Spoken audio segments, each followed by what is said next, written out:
the aqueduct that quietly decided which streets prospered. It's easy to look at an aqueduct, those grand sweeping stone structures threading across ancient valleys, and imagine nothing more than an engineering triumph. A simple marvel of civilization built to quench the thirst of the masses. But hidden in the flow of water was a quiet, invisible hand that shaped the destinies of entire neighborhoods.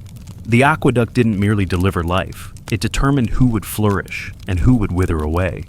This is the story of how water became an instrument of power, and how prosperity and ruin could trickle down from a single, unseen valve. In the Roman world, aqueducts were the arteries of urban life. Fresh water arrived from distant springs, carried over hills, across bridges, and through underground channels. To the average citizen, the aqueduct was a miracle of consistency. They took for granted the fountains that never ran dry, the baths that steamed every morning, and the private cisterns that filled silently in the dark. But few knew how closely tied their fate was to the decisions made by the men who oversaw the flow. These men, called curatores aquarum, held enormous influence. They could decide which street spout would gush with clean water and which would sputter out in a dry cough. In theory, the allocation of water was a matter of efficiency and fairness. In practice, it was something much more treacherous. Water was power. And in the politics of an ancient city, power was never neutral. If a local senator wanted to reward a neighborhood for its loyalty, he could order a new branch of pipe laid discreetly. If he wished to punish dissenters, he could divert the flow. What began as an act of engineering quickly became a system of silent coercion.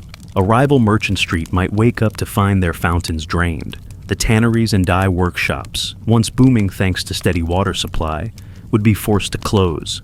Property values plummeted, families fled, and entire quarters fell into decay. Meanwhile, favored districts blossomed, baths expanded, gardens flourished, and rents climbed ever higher. Historians have traced records showing that aqueduct diversions were sometimes justified with technical excuses. A cracked pipe, an urgent repair, a natural drop in the spring's output. But too often, these explanations were masks. A senator might publicly mourn the misfortune of a failing neighborhood while privately collecting favors from its competitors. Water commissioners learned that simply controlling the valves could be more effective than any legion or tax. They were kings without crowns, ruling through the quiet dominion of infrastructure. Consider the Aqua Traiana, built in the early 2nd century. It delivered water from Lake Bracciano to the heart of Rome. In official records, it was praised for alleviating shortages and improving sanitation. But archaeologists have uncovered inscriptions and maintenance logs showing sudden branch additions. Small conduits added seemingly overnight to supply particular villas or streets. Some of these reroutes were so discreet that they never appeared in official plans. If you lived on the wrong side of the aqueduct's favor, you might watch your wealth evaporate, your tenants leave, and your street's reputation sink into obscurity. All because a few men decided your fountains weren't worth the effort.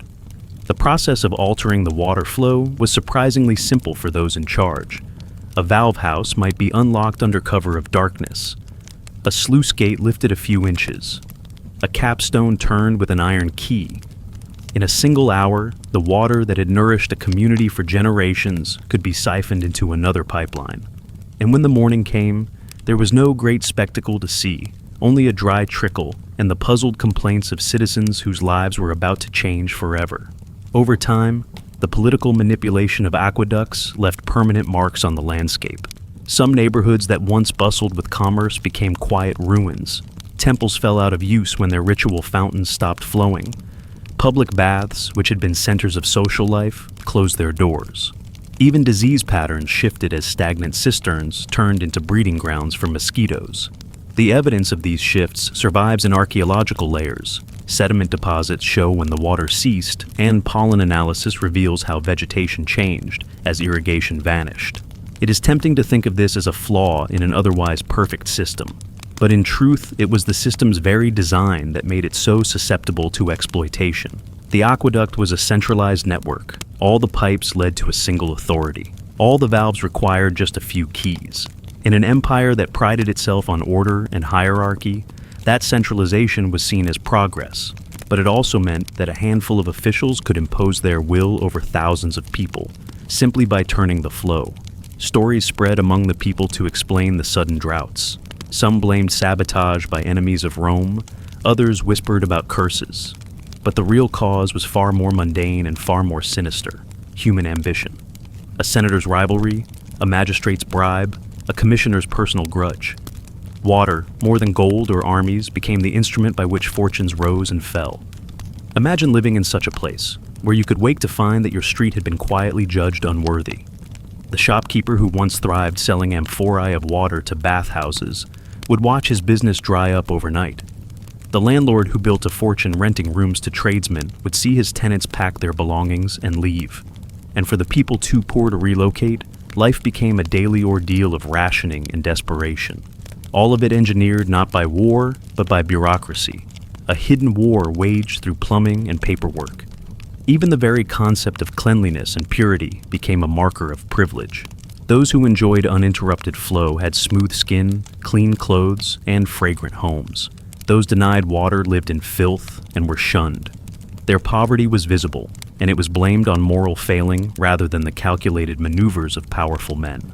This subtle tyranny did not end with Rome. Centuries later, when medieval cities restored old aqueducts or built their own, the lesson was already understood. Controlling water meant controlling people. In Florence, Siena, and Toledo, the same dynamic played out: discreet diversions, sudden shortages, and quiet deals that elevated one street over another. Water remained a lever of influence long after the empire itself crumbled. When you stand today among the ruins of an ancient aqueduct, you can still see the marks of this hidden conflict. The broken conduits that no one repaired, the capped pipes that once led to entire neighborhoods. The scars in the stone are more than the story of decay. They are evidence of a deliberate choice to favor some lives over others. In the end, the aqueduct was never just an engineering project. It was a political instrument, a weapon disguised as progress. It showed how infrastructure can be bent to serve ambition. It revealed the precariousness of daily life when your survival depends on the goodwill of distant administrators. And it left behind a lesson that still resonates in every modern city, that the power to deliver water is also the power to take it away. So the next time you see a graceful archway of stone stretching across a valley, remember what it once meant. To the Romans, it was civilization itself. But beneath that promise of abundance flowed a quiet threat, waiting to be unleashed on anyone who stood in the way. The underground drain that doubled as a surveillance route. In the heart of ancient Rome, beneath the bustling forums and crowded marketplaces, a hidden artery pulsed with life, and with secrets. The Cloaca Maxima, a marvel of engineering that began as a means to drain the marshlands between the hills, was never merely a sewer. From its earliest conception, it was both a symbol of Rome's ambition and a testament to its paranoia. While most citizens saw it as a solution to flooding and disease, Rome's rulers understood something far more potent. A subterranean route gave them not only mastery over water, but also mastery over people. This vast tunnel network, spanning several kilometers, allowed the powerful to remain unseen observers of their own city.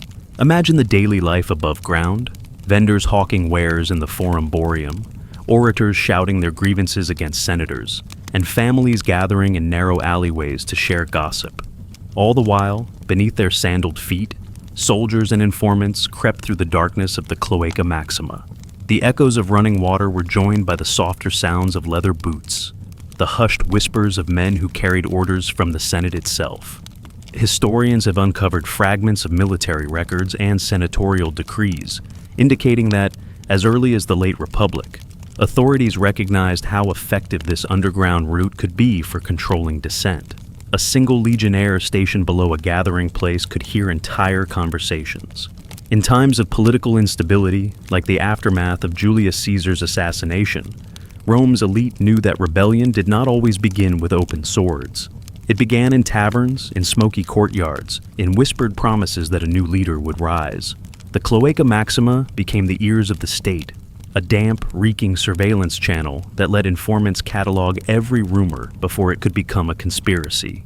Even Pliny the Elder remarked in passing on the strange duality of this massive drain, that it could carry away both filth and sedition. Roman engineers did not accidentally design a sewer large enough for a man to walk upright. The Cloaca Maxima was built to be traversed. Its stone vaults were reinforced to withstand not just the press of water, but the careful movement of patrols. Certain side channels terminated beneath important public buildings and wealthy households. Some of these passages were later walled off, either because of structural decay or because too many secrets had flowed through them. When archaeologists have ventured into these sealed sections, they have found niches where torches once burned and markings on the walls that may have been signals to the watchers below. In periods of heightened tension, such as the Cataline conspiracy, the sewer reportedly became a staging ground for preemptive strikes. Letters discovered centuries later record urgent orders to deploy small detachments under the Cloaca Maxima to await the signal to emerge near meeting points. Imagine the effect this must have had on a city always poised between order and chaos. Citizens may have felt emboldened to speak freely, believing they were beyond the Senate's gaze, unaware that stone grates and drainage covers were more than architectural details. They were listening posts. The psychological impact was profound. The knowledge, or even the suspicion, that soldiers could surface from the sewers at any moment to drag away dissidents created a climate of perpetual caution. Those who have studied Roman political culture have often commented on the paradox of its freedom and repression. Rome could tolerate satire, sarcasm, and bold speech in its forums, so long as those same sentiments did not organize themselves into movements. The Cloaca Maxima was part of this delicate balance. It let authorities know when dissent was harmless and when it was about to ignite.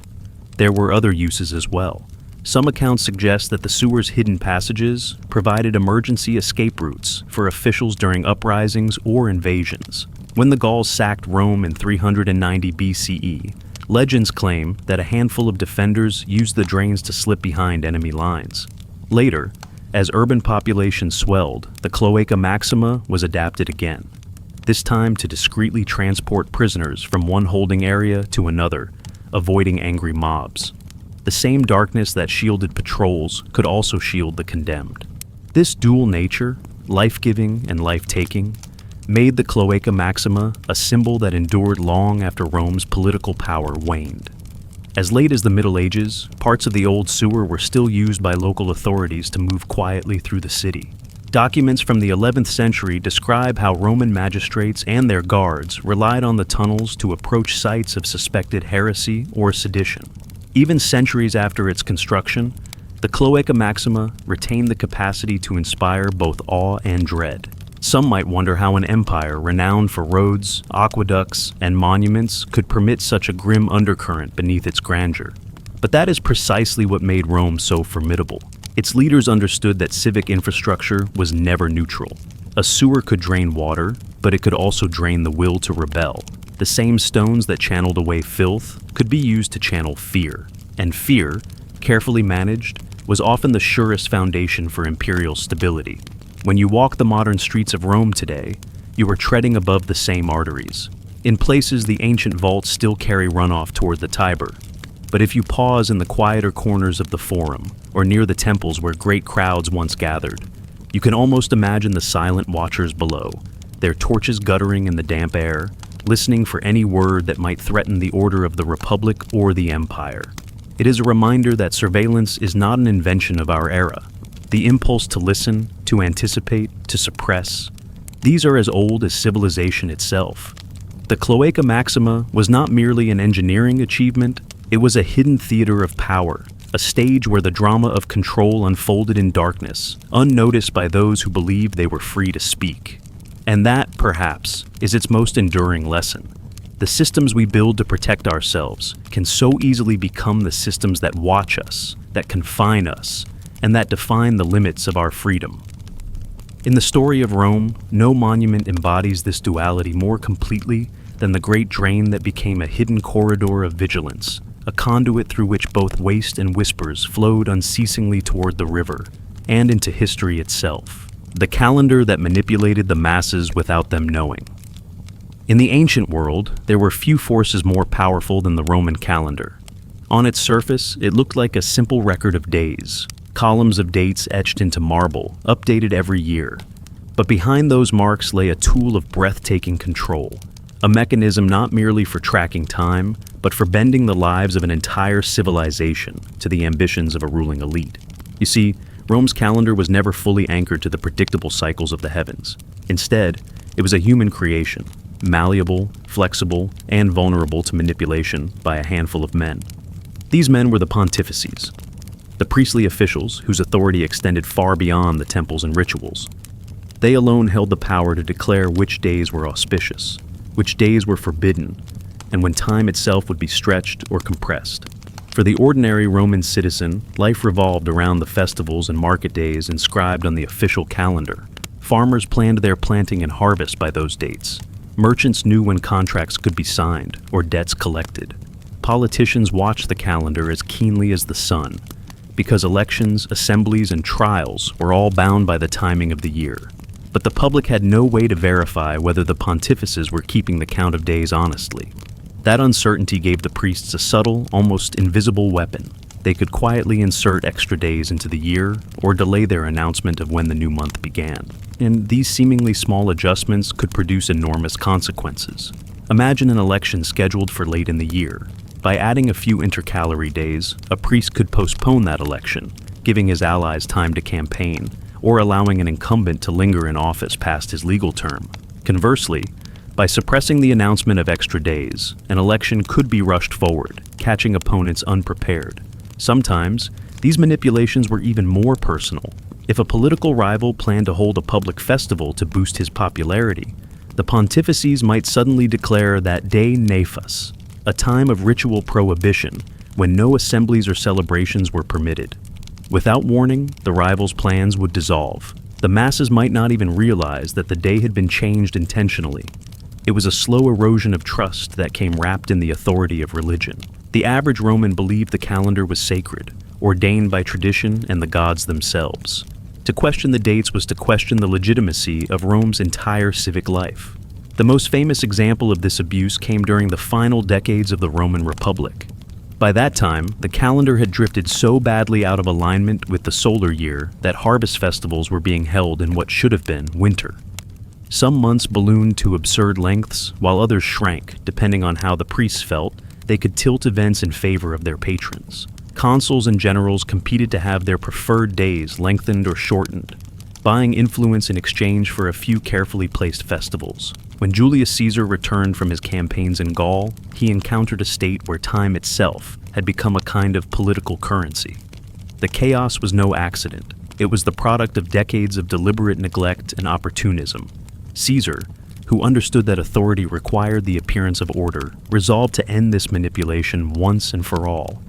In 46 BCE, he introduced what would become known as the Julian calendar.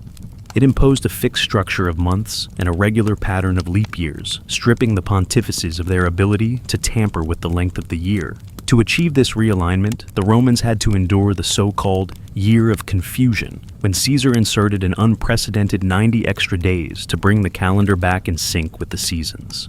For nearly 3 months, the people of Rome lived through an extended, bewildering year, an era of time out of joint. But even after the reform, the scars of manipulation lingered. The idea that time itself could be bought, postponed, or denied had already taken root in Roman culture.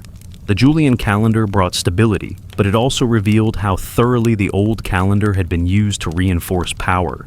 If the pontifices could decide when a month began, they could decide when contracts expired or when legal cases could proceed.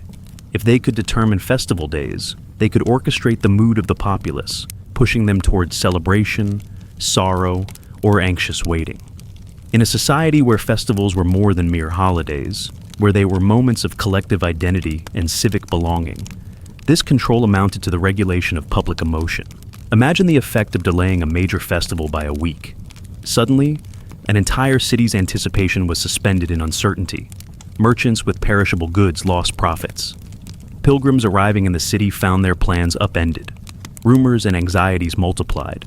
People turned to the same priestly authorities for reassurance, never suspecting that the confusion had been engineered. The political dimension was no less potent. Electoral assemblies, trials of prominent figures, debates over war and peace, all were linked to dates that could be shifted like pieces on a game board. No armies were needed to enforce this power. No legions had to march. A simple declaration by the pontifices could achieve what force of arms could not: the quiet reordering of society's priorities and expectations. Even after Caesar's reforms, some manipulation persisted. The Julian calendar might have been more predictable, but the men in charge of announcing the official start of the new year retained influence over how those reforms were implemented. It would take centuries and additional reforms to fully anchor Roman timekeeping to something closer to impartial astronomical observation. By then, the idea that time was something humans could reshape had become an enduring legacy. When you trace the history of calendars across cultures, you see this same dynamic again and again: the struggle between the measurement of time as an objective fact and the manipulation of time as a tool of power. In Rome, that struggle played out most vividly in the hidden hands of the pontifices, whose calculations, or lack thereof, could redefine reality for millions. It is tempting to imagine that this was a quirk of antiquity, a relic of a superstitious past. But the truth is more unsettling. Even in modern societies, control over calendars and timekeeping can become a means of influence. Shifting deadlines, moving holidays, redefining fiscal years. These are echoes of the Roman priesthood's ancient prerogatives. We are accustomed to thinking of time as an impartial backdrop to human affairs. The story of the Roman calendar shows that it was anything but. For centuries, time in Rome was an instrument of control as real as any sword or decree. And for the Roman masses, farmers in the countryside, shopkeepers in the forum, soldiers waiting for their next campaign, each day carried the invisible imprint of decisions made behind closed doors.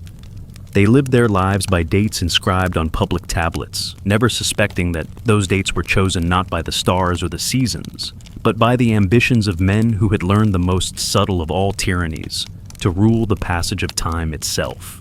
The sound-controlled voting theater built for obedient crowds.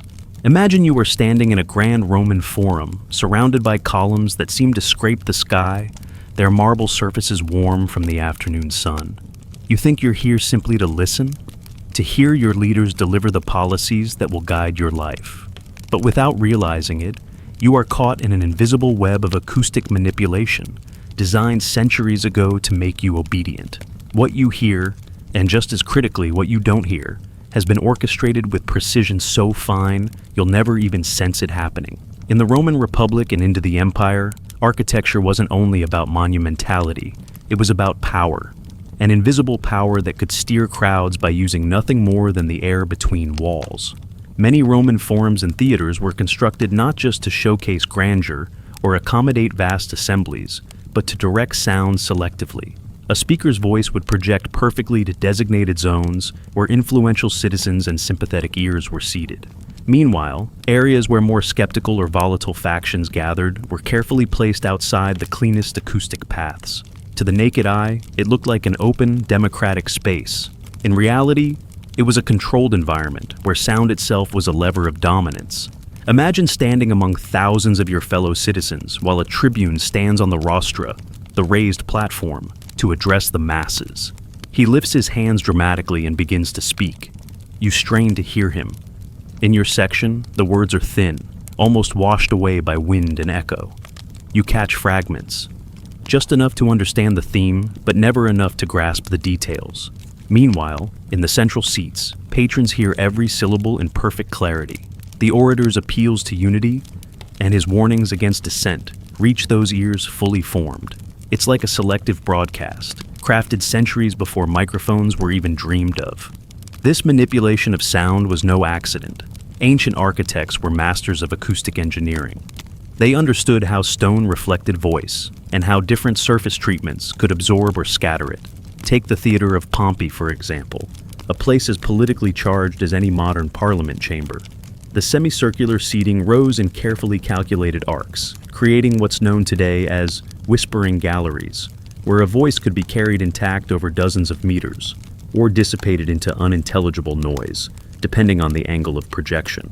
When leaders wanted to stir the loyalists in the front rows, they would step to precisely measured spots on the platform.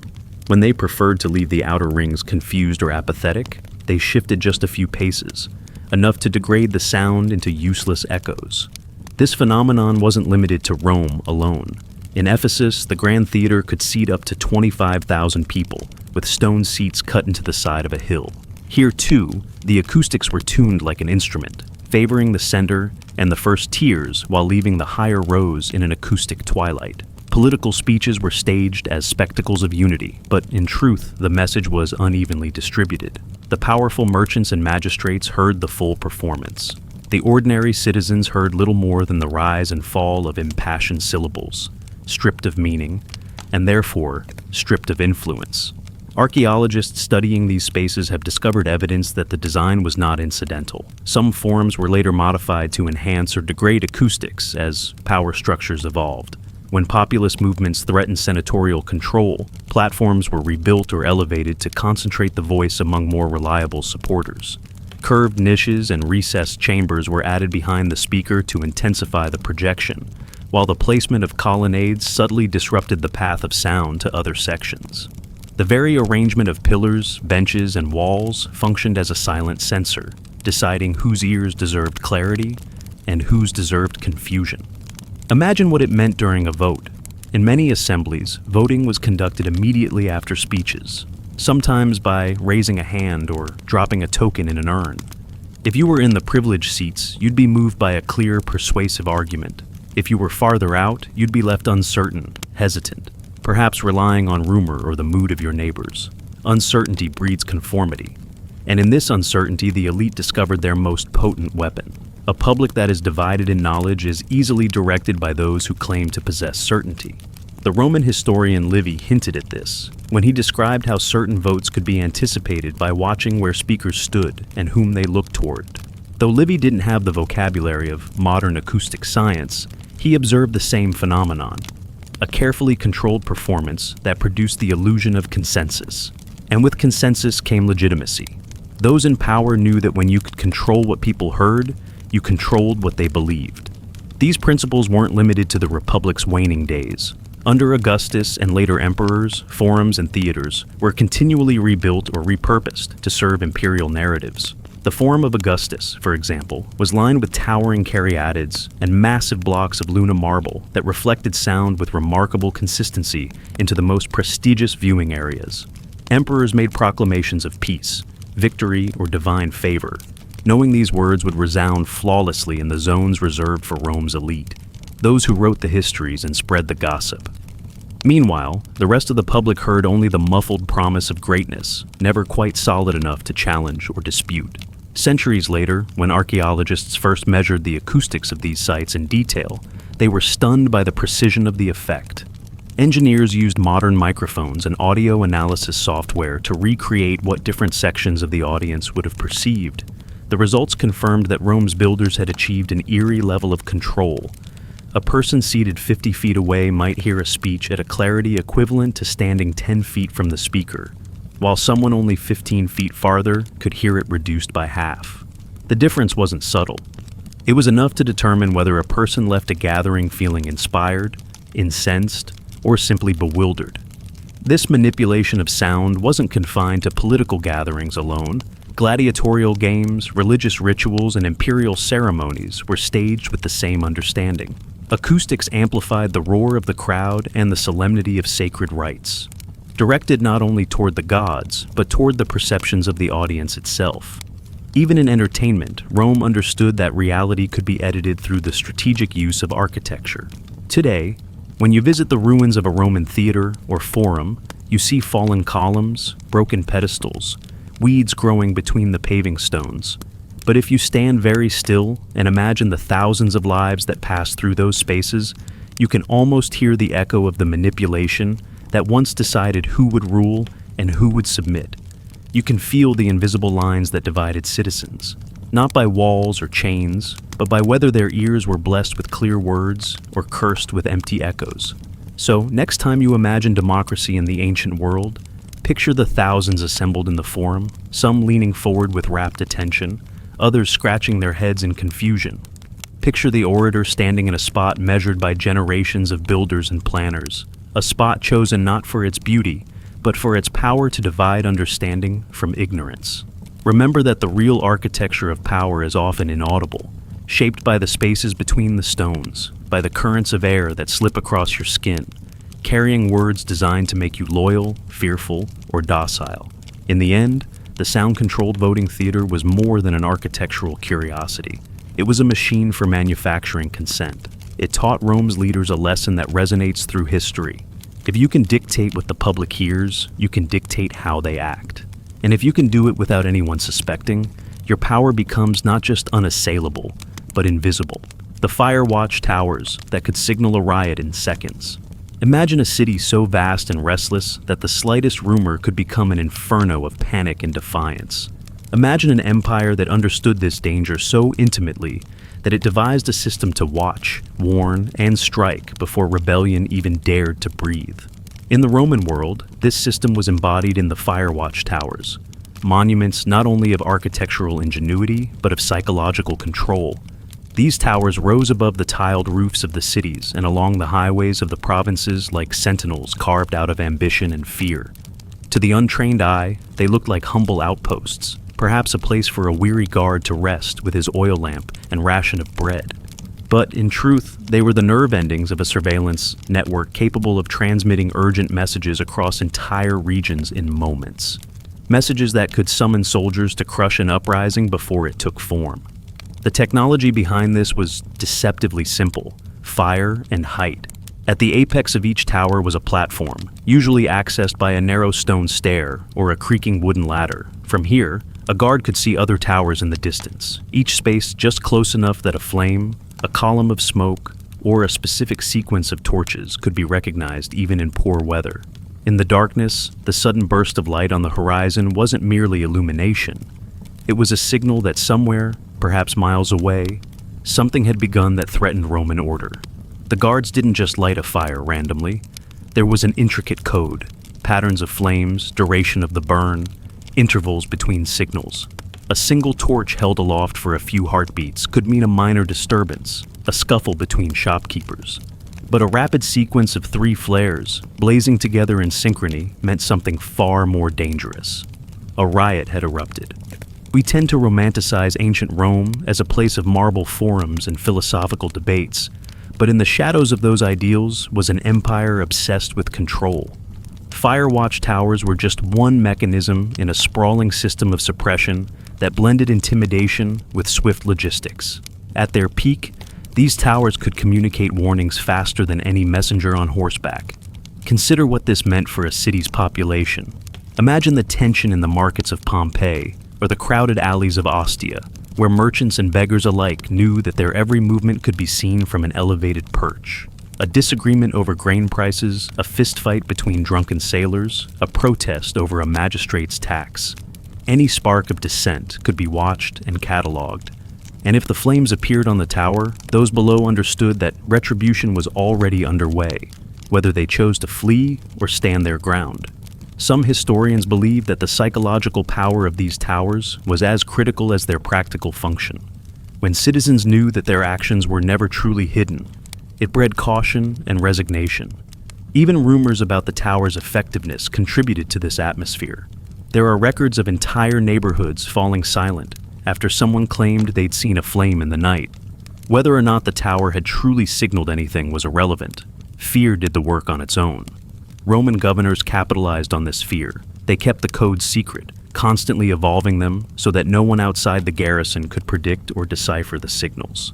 What began as a rudimentary method of communication transformed into a sophisticated instrument of deterrence. Beyond the cities, along the empire's extensive roads and frontier walls, the fire watch towers also served military functions.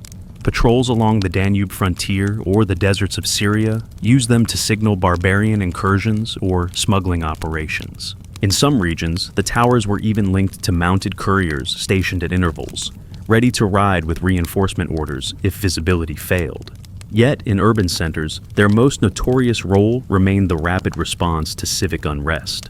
A single flame could set in motion the assembly of shield walls and cavalry columns. By the time the crowd realized they were being watched, the soldiers were already in the streets. There are documented examples that show how efficient and brutal this system could be. During the early 1st century CE in Alexandria, an argument at the docks over grain shipments escalated into a riot. According to surviving accounts, flames were seen from at least 3 towers within moments, each confirming to the garrison that this was no ordinary brawl. As the crowd surged through the alleys, Roman cohorts were already forming phalanxes to seal off escape routes. By dawn, the protest had been reduced to smoldering debris, and hundreds had been arrested or killed. Those who survived were paraded past the towers to understand that any future defiance would be just as swiftly extinguished. The towers' symbolism extended into Roman culture itself. Poets referenced them as the beacons of imperial will, and satirists mocked them as the ever-watchful eye of tyranny. But satire did little to diminish their authority. Even in the capital, where the Senate claimed to hold power, the emperor's true grip was visible in those watchful flames. They were reminders that no ambition, no grievance, no revolutionary whisper was beyond the reach of Rome's vigilance. Yet, ironically, these towers also became a measure of the empire's decline. As Rome grew overextended and corruption seeped into the ranks of the legions, the towers fell into disrepair. Some were abandoned, their staircases collapsed, their signaling braziers cold. There are tales of revolts succeeding not because the people grew braver, but because the watchers had grown complacent. In one account from Gaul, an entire uprising spread from village to village while the towers remained dark. Their keepers either bribed or too demoralized to light the fires. It was a grim reflection of how power, no matter how total, decays when vigilance is lost. Still, for centuries, these towers held a singular place in the Roman psyche. They represented the empire's supreme confidence in its right to monitor and intervene. The message was clear. Every citizen's life unfolded beneath an invisible lattice of observation. Even when no flames were visible, the possibility that they could appear at any moment shaped behavior as surely as any legionary's sword. To live under Roman rule was to live under the constant threat that a single torch, hoisted high in the night, could set your world ablaze. Today, as we marvel at the ruins of those towers, weathered stone columns rising out of forgotten hillsides, it is easy to dismiss them as relics of a more primitive time. But their essence survives in modern forms. Surveillance cameras, rapid response police units, even digital monitoring networks. They all owe a quiet debt to the first Firewatch towers. The same principles apply. Make the act of watching visible, keep the code secret, and respond so quickly that rebellion suffocates before it has a chance to grow.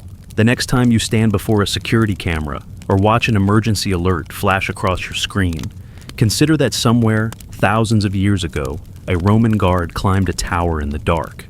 He lifted a burning torch over his head, and with that simple act of fire and shadow, he declared that the empire was watching, that the empire would never stop watching, and that even the smallest act of defiance would be met with swift, unrelenting force.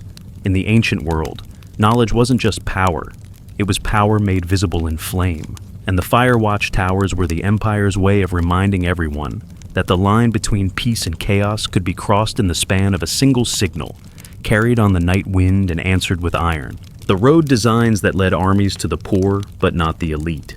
When you think of Roman roads, you probably imagine straight lines drawn with mathematical precision across entire continents, proof of Rome's genius for order and conquest. And that picture isn't wrong. These roads were an engineering marvel, a grid of stone and ambition that connected cities, ports, and provinces. But hidden within this network was something more calculated, more insidious. A quiet strategy that reached into the heart of cities themselves. The same roads that promised unity were designed, in part, to divide. The way the Romans laid out their streets did more than carry merchants and legions. It made certain neighborhoods permanently vulnerable, while others were sheltered by design. Imagine standing at the edge of a Roman city as dusk fell. The main avenues radiated outward like the spokes of a wheel, wide enough for columns of soldiers to march shoulder to shoulder. These streets were lined with milestones and lanterns. They were deliberately easy to follow, intended to let troops move quickly to restore order. But not every road was so broad or so direct. If you trace the map carefully, you'd notice that in wealthier districts, where the villas of senators and powerful merchants stood, the roads turned subtle angles and confusing switchbacks. Some ended in narrow alleys too small for a formation of soldiers to pass through. Others split in deliberate forks, forcing an approaching force to slow, break rank, and struggle to maintain cohesion. To the untrained eye, this just looked like a charming irregularity of an old city. But to Roman commanders, these bends and barriers were protective armor for the elite. The poorer quarters had no such luxury. Their streets were straight and exposed. Military planners ensured that if unrest erupted among the working class, the troops could deploy without delay. You can still see the logic in the stone foundations. Wide intersections near marketplaces, direct routes to the river docks where laborers gathered, and long, unbroken corridors that let a column of soldiers march straight through a district in minutes. These were not accidents of geography. They were deliberate acts of social engineering, designed to make certain lives more controllable than others. This distinction wasn't just about military convenience, it was a declaration of value. The Romans understood that civil unrest almost never started in marble villas or among the men who held political office. It started among the hungry, the indebted, the disenfranchised. By keeping their neighborhoods accessible to patrols and quick response units, the authorities made sure any spark of resistance could be stamped out before it spread. And if that meant that the poor lived under the permanent shadow of surveillance and intrusion, so be it.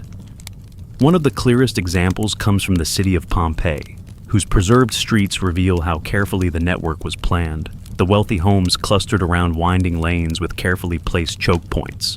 You could wander through those lanes and never find a direct line of approach for more than a few dozen paces. Even the carts delivering goods had to make tight turns. But venture into the commercial districts, the areas where workshops and taverns lined the street, and you'd find the roads widened, straightened, simplified. If legionaries needed to enter, there would be no obstacles, no time-lost maneuvering. The entire plan was a silent promise. Order would be enforced here first, no matter the cost. Historians sometimes call this defensive urbanism, but that term doesn't capture how personal and targeted it was. A city's shape could dictate who would feel the boot of authority on their necks, and who would watch safely from their courtyards. A senator whose villa sat behind a tangle of side streets could rest assured that by the time an angry mob or a contingent of soldiers reached his door, he would have hours to prepare, negotiate, or escape. But a shopkeeper in the poorer quarter would have no warning. The clatter of iron-shod sandals would echo straight up the road. Within minutes, a unit could occupy the street, block exits, and impose whatever punishment the authorities deemed appropriate. This was the hidden genius of Roman control. It wasn't only the legions or the governors or the laws that kept society in line. It was the very stones underfoot. The ordinary person might never realize how thoroughly their environment had been shaped to keep them within reach of power. They might have thought the straight roads were a convenience. In truth, those roads were a leash. Even in times of relative peace, the layout served a purpose. Grain shipments, tax collections, religious processions, everything moved more efficiently through the districts considered expendable in times of crisis. Over time, these neighborhoods became synonymous with unrest and instability. The stigma reinforced itself. If the soldiers always came here first, it must be because these people could not be trusted. So, the wealthier citizens saw their own immunity as proof of moral superiority. They didn't have to acknowledge that it was, in fact, the product of deliberate architectural privilege. In the late Republic, when civil wars flared and rival claimants to power swept through Italy, these design choices became literal lines of survival. When soldiers loyal to one faction entered a city, the poor quarters bore the brunt of looting and retribution. The rich retreated into their fortified homes, hidden behind confusing mazes of alleys that even a local patrol might hesitate to enter without reinforcements. Over and over, the same pattern repeated. The straight roads became rivers of violence, while the winding ones were buffers of safety. Rome itself embodied this duality. The city's major roads, the Via Sacra, the Via Appia, the broad avenues of the Campus Martius, were designed for spectacle and military utility. When uprisings flared, legions moved along these routes to secure the most visible symbols of power. But once the city was under control, the troops often bypassed the elite neighborhoods, either out of respect or because the layout made it impractical to proceed. The message was clear. Order was something enforced on others, not something the powerful ever expected to feel themselves. Centuries later, as Rome's power faded and new rulers emerged, the old road patterns endured. Even medieval cities that grew atop Roman foundations inherited these hierarchies. 1,000 years after the last legion marched, the same streets still separated those who could be easily controlled from those who could not. And so, the legacy of Roman road building was not just infrastructure, but a template for social dominance. Today, when we admire the perfect paving stones or trace the old maps in museums, it is easy to overlook this reality. We talk about Roman roads as if they were only tools of progress, but they were also instruments of division, built to protect the powerful from the consequences of their own decisions, while exposing the rest to constant surveillance and suppression. If you ever walk those streets, whether in Pompeii, Ostia, or the remnants of Roman London, pay attention to the shape of the paths under your feet. Notice where the roads run straight and where they twist. See how the past built its walls, not just in stone, but in the very geometry of the city itself. And remember that every bend and corner was drawn by someone who believed that their own safety was worth more than another's freedom. In the end, the Roman road was more than an engineering triumph. It was a quiet verdict on who mattered and who did not, a verdict carved into the foundations of civilization itself. And long after the empire fell, those same patterns would echo in every city that followed, reminding us that the power to shape a road is the power to shape a destiny. The market layout that made crowds flow like controlled water. In the great urban heart of the Roman Empire, where thousands of citizens pressed together every day to trade, to gossip, and to argue, there existed a subtle force that shaped their behavior long before modern psychology ever found a name for it. This force was embedded not in law or edict, but in the very layout of the markets themselves. Roman authorities, ever conscious of how crowds could swell into mobs and how commerce could become a pretext for sedition, designed their marketplaces with almost surgical precision. They understood something profound. If you could guide how people moved, you could guide what they felt and what they did. The Forum Holitorium, the Forum Boarium, and countless lesser market squares across the empire were arranged like carefully calibrated machines. Stalls did not simply appear wherever a vendor wished to stand. From the late Republic onward, magistrates and appointed officials began experimenting with a deliberate ordering of commercial space. The arrangement was neither obvious nor accidental. It was a hidden architecture of influence. Picture a busy morning in the Forum Holitorium. The air smells of crushed herbs and warm bread. You arrive to find the produce stalls welcoming you at the main entrance. Piles of ripe figs, amphorae of olive oil, baskets overflowing with mellow cheeses. This was not mere convenience.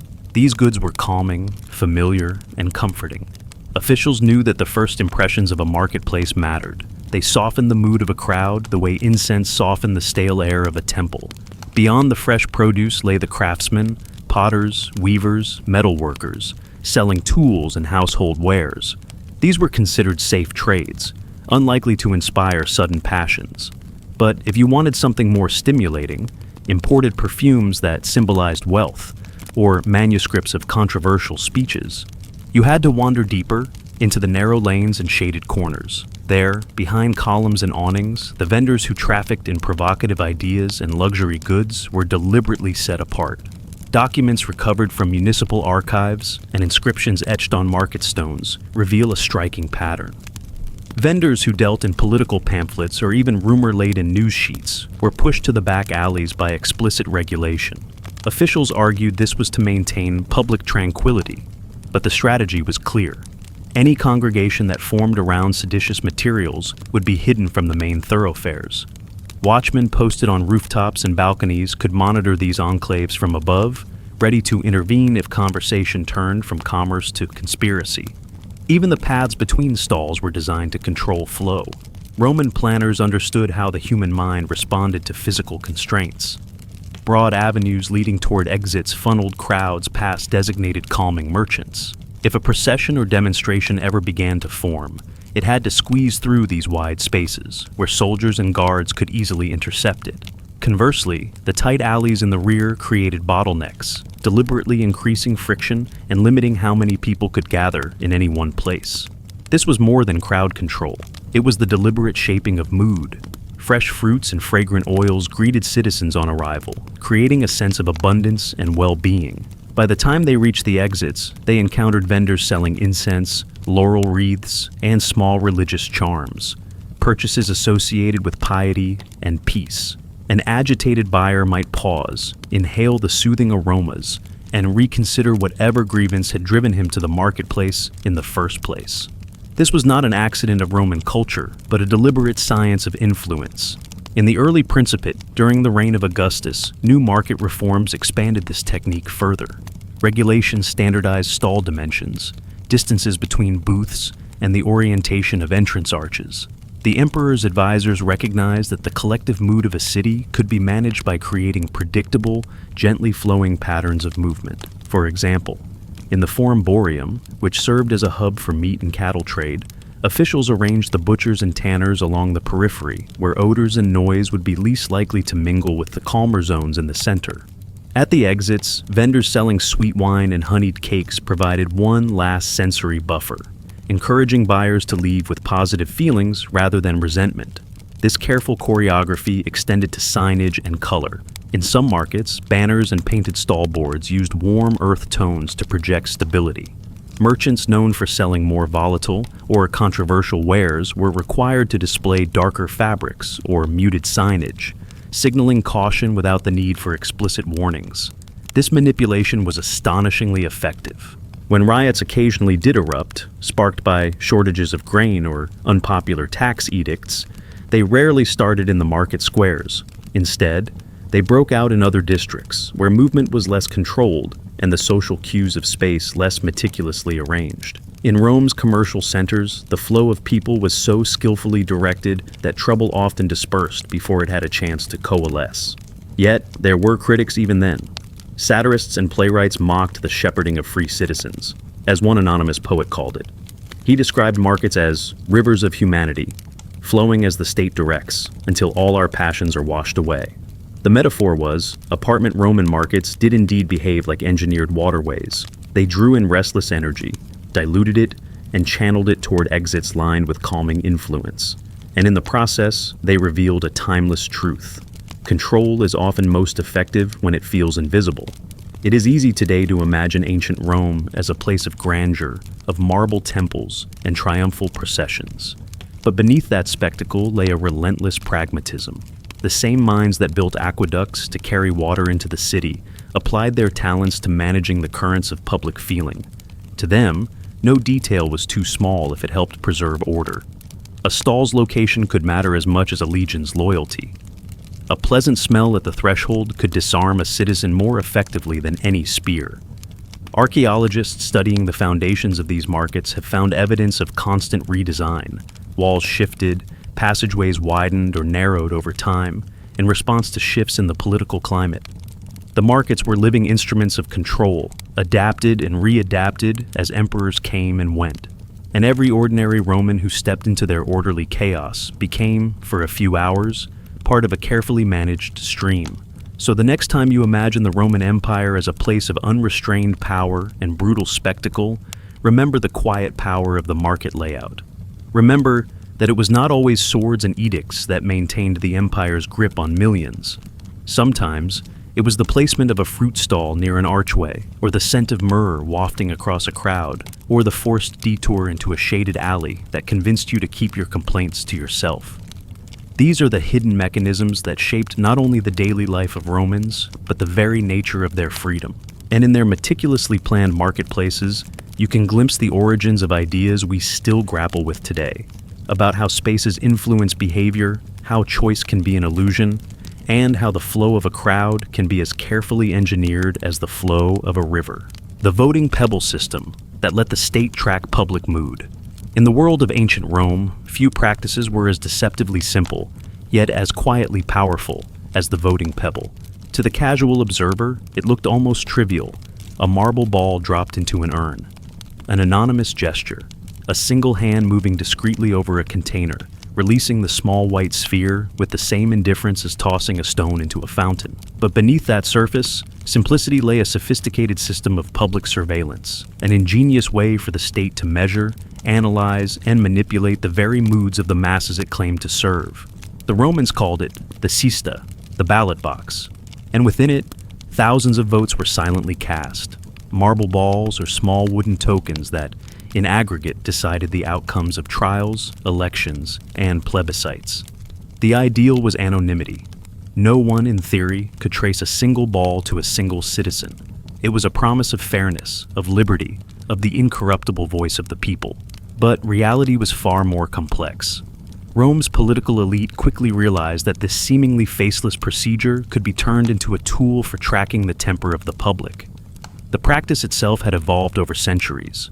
In the earliest days, Roman citizens would declare their votes aloud, often in front of peers and patrons. This was a society built on reputation and reciprocal obligation. The loud public declaration was designed to bind a man to his word.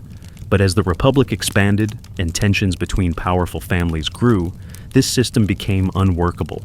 Open voting left citizens vulnerable to intimidation, bribery, and reprisal.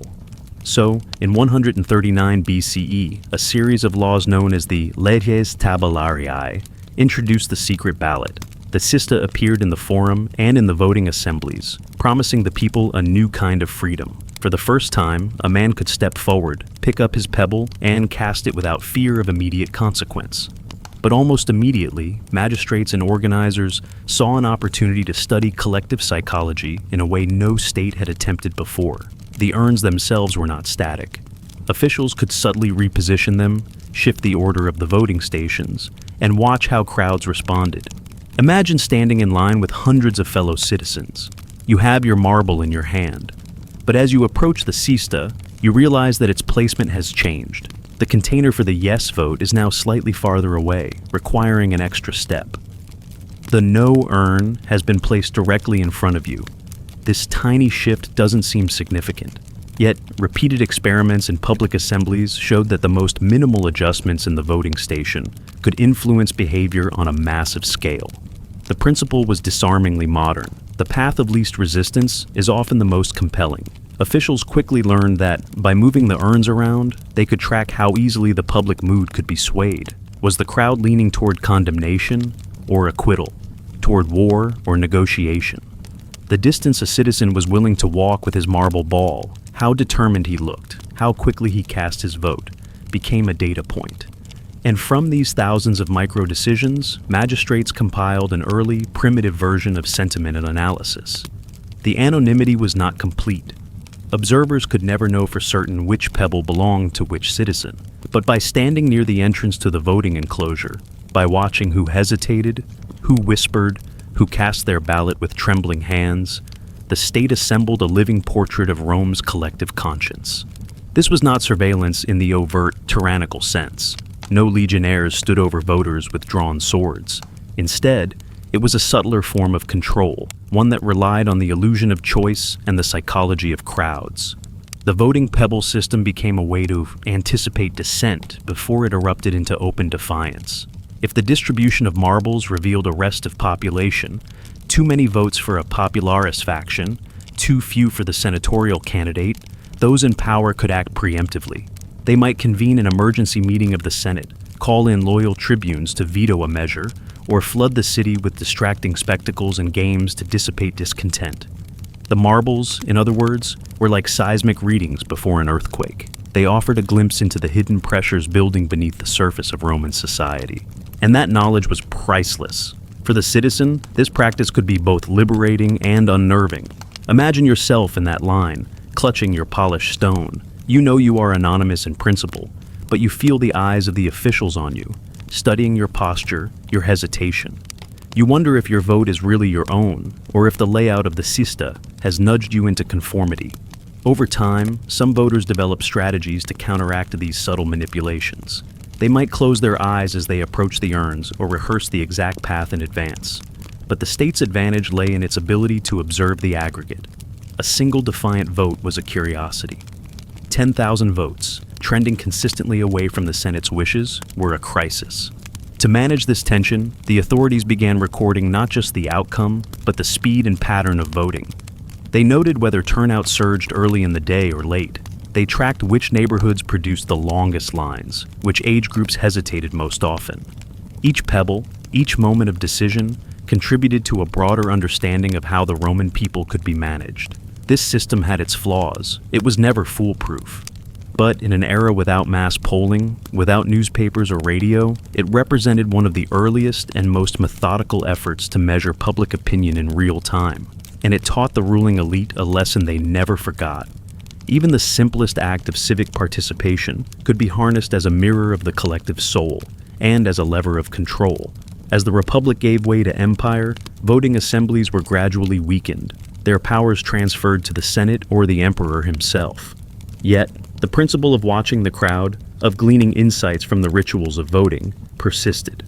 Emperors maintained lists of known agitators and popular leaders. They studied the turnout at public ceremonies, the applause or silence that greeted imperial decrees. The Pebble system faded, but its logic remained. Surveillance could be quiet, almost invisible, and all the more effective for it. Today, it is tempting to think of the Romans as primitive in their methods. After all, they relied on marbles and urns, not algorithms and electronic tallies. But their understanding of how minor manipulations could guide collective action was strikingly modern. They knew that the architecture of choice, how you frame it, how you present it, could shape outcomes without overt coercion. And they recognized that every citizen, no matter how anonymous he believed himself to be, left traces of intention that could be studied and used. So when you picture those long lines of Roman citizens waiting to cast their marble balls, remember that you are seeing one of history's earliest experiments in the management of public perception, an experiment built not on brute force, but on the quiet power of observation. A reminder that the boundary between democracy and surveillance has always been thinner than we like to admit. In Rome, a pebble was never just a pebble. It was a signal, a measure, a clue, and in the hands of the state, it became a way to read the public mood, and, when necessary, to bend it. The urban echo walls that amplified speeches to some, not all.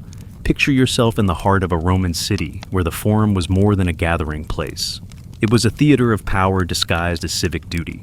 As you step into the plaza, marble columns gleam in the morning sun, statues of past conquerors tower overhead, and banners flutter with imperial symbols. You think you're here to witness open debate and free exchange of ideas. But look closely at the walls, at the curves so subtle they almost escape the eye. What you don't see is that you've already been sorted, divided into those meant to hear and those meant to remain in the dark. This was the genius and the insidiousness of urban echo walls. In Roman forums, the placement of walls and porticos wasn't simply for symmetry or beauty. It was about control. By curving stone surfaces in precise arcs, architects created zones of sonic clarity and zones of confusion. If you stood in one of the favored seats, often reserved for citizens of rank, loyal factions, or wealthy patrons, the orator's voice reached you effortlessly, every syllable carried intact across the courtyard. But if you were relegated to the edges or behind certain columns, you'd hear only broken phrases, like listening through a thick curtain. Imagine what that meant in a time when public speech was the lifeblood of civic life. The Republic's most critical decisions, who to elect, what laws to pass, when to go to war, often hinged on the persuasive power of an orator's address. A single speech could inflame passions, spark riots, or rally citizens to defend the state, but it could do none of those things if the people standing in the shadows could barely hear it. In those moments, silence wasn't the absence of sound. It was a deliberate tool to weaken resolve. The phenomenon wasn't just theoretical. Archaeologists have studied forums like the Roman Forum, the Forum of Trajan, and the smaller provincial forums scattered across the empire. They have found repeated patterns, carefully designed semicircular walls with subtly concave surfaces that reflected sound waves toward chosen areas. When modern acoustic engineers recreated the effect, they discovered something startling. A speaker standing at the center could speak in a normal voice, and the words would carry clearly up to 70 feet in front. While only 30 feet to the side, the sound would fracture into an unintelligible jumble. From those positions, listeners could never be sure what had been said. Every vote cast was tainted by uncertainty. This wasn't merely an architectural accident. Roman architects understood the science of acoustics better than many realize. Vitruvius, the great Roman author of De Architectura, wrote about how theater builders would embed bronze vessels into walls to enhance or dampen resonance. He explained how curvature, height, and material could all be combined to direct sound precisely. Though his writings mostly focused on entertainment venues, the same principles applied to political spaces, spaces where the stakes were far higher. The effect was twofold, psychological and practical. First, it created a sense of exclusion. Those outside the sonic sweet spot felt disconnected from the civic ritual unfolding before them. They were present in body but absent in mind. their opinions dulled by the strain of trying to decipher meaning from broken echoes. Second, it handed immense advantage to those seated in the favorable zones. They didn't merely hear, they experienced the emotional crescendos of the speech, the pauses, the subtle appeals to fear or pride. They were immersed in the performance, far more likely to be persuaded, to cheer, to act. It's easy to think of ancient Rome as a civilization obsessed with spectacle, triumphal processions, gladiatorial contests, lavish banquets. But the manipulation of perception extended far beyond obvious displays of wealth and power. The true brilliance lay in the quiet, nearly invisible mechanisms that shaped collective thought without drawing attention to themselves. When a senator or a tribune rose to address the people, he wasn't just speaking. He was orchestrating an experience, ensuring that those who mattered would hear and those who didn't would remain muted spectators. This tactic found particular use during periods of crisis, grain shortages, contested elections, or moments when public anger threatened to spill over. A speaker could deliver assurances of stability to the loyal core while deliberately allowing dissenters to stew in confusion. Imagine the effect. After a speech, those in the clear zone would spread word of what they'd heard, bold promises, confident plans, while those outside would pass on secondhand scraps, clouded with uncertainty and rumor. Over time, this division eroded solidarity among the crowd itself. It made collective action harder, made shared outrage feel less certain, and left many preferring inaction to the risk of moving without full knowledge. Even the spatial choreography of these gatherings was a kind of theater. Arriving early or holding social status meant you could claim a place where the voice of power reached you. Arriving late or belonging to the wrong faction meant you were banished to the acoustic shadows. This wasn't accidental, it was a message. You are either part of the circle that matters, or you are not. In this way, walls became more than mere boundaries. They were instruments that sorted the worthy from the expendable. Consider how modern scholars reconstruct these spaces. Using 3D laser scanning, they can map every curve and angle, feeding the data into acoustic simulation software. What emerges is an almost eerie clarity, color-coded diagrams showing which seats enjoyed perfect sound and which were soaked in reverberation and decay. These maps make visible the architecture of influence that Romans designed so cunningly. They confirm what ancient critics suspected but could never prove, that these forums were never neutral grounds. They were laboratories of obedience.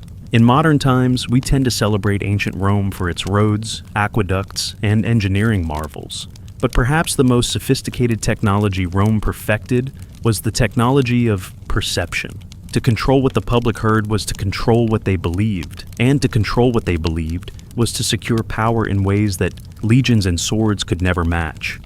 The genius of the urban echo walls was that they needed no enforcement. Once built, they did the work themselves. Every gathering, every speech, every vote subtly shaped by the way sound drifted or died. So, when you stand in the ruins of these forums today, when you see tourists taking photographs of columns and pedestals, remember that the real story is not only in the stone, but in the air that once shimmered with words. Picture a crowd straining to hear. Some faces lit by understanding, others by frustration. Picture the orator stepping deliberately into the zone of clarity, knowing he was speaking to the only audience that counted. Picture the thousands who went home unsure of what they had witnessed, and therefore unsure of what to do. In that uncertainty, power thrived. And in that carefully engineered silence, the empire held together, not only by armies and laws, but by the quiet, invisible division between those who heard and those who could only guess. The walls still stand, stripped of their marble cladding and their bronze vessels, but their lesson endures. The most enduring control is often the kind you can neither see nor hear.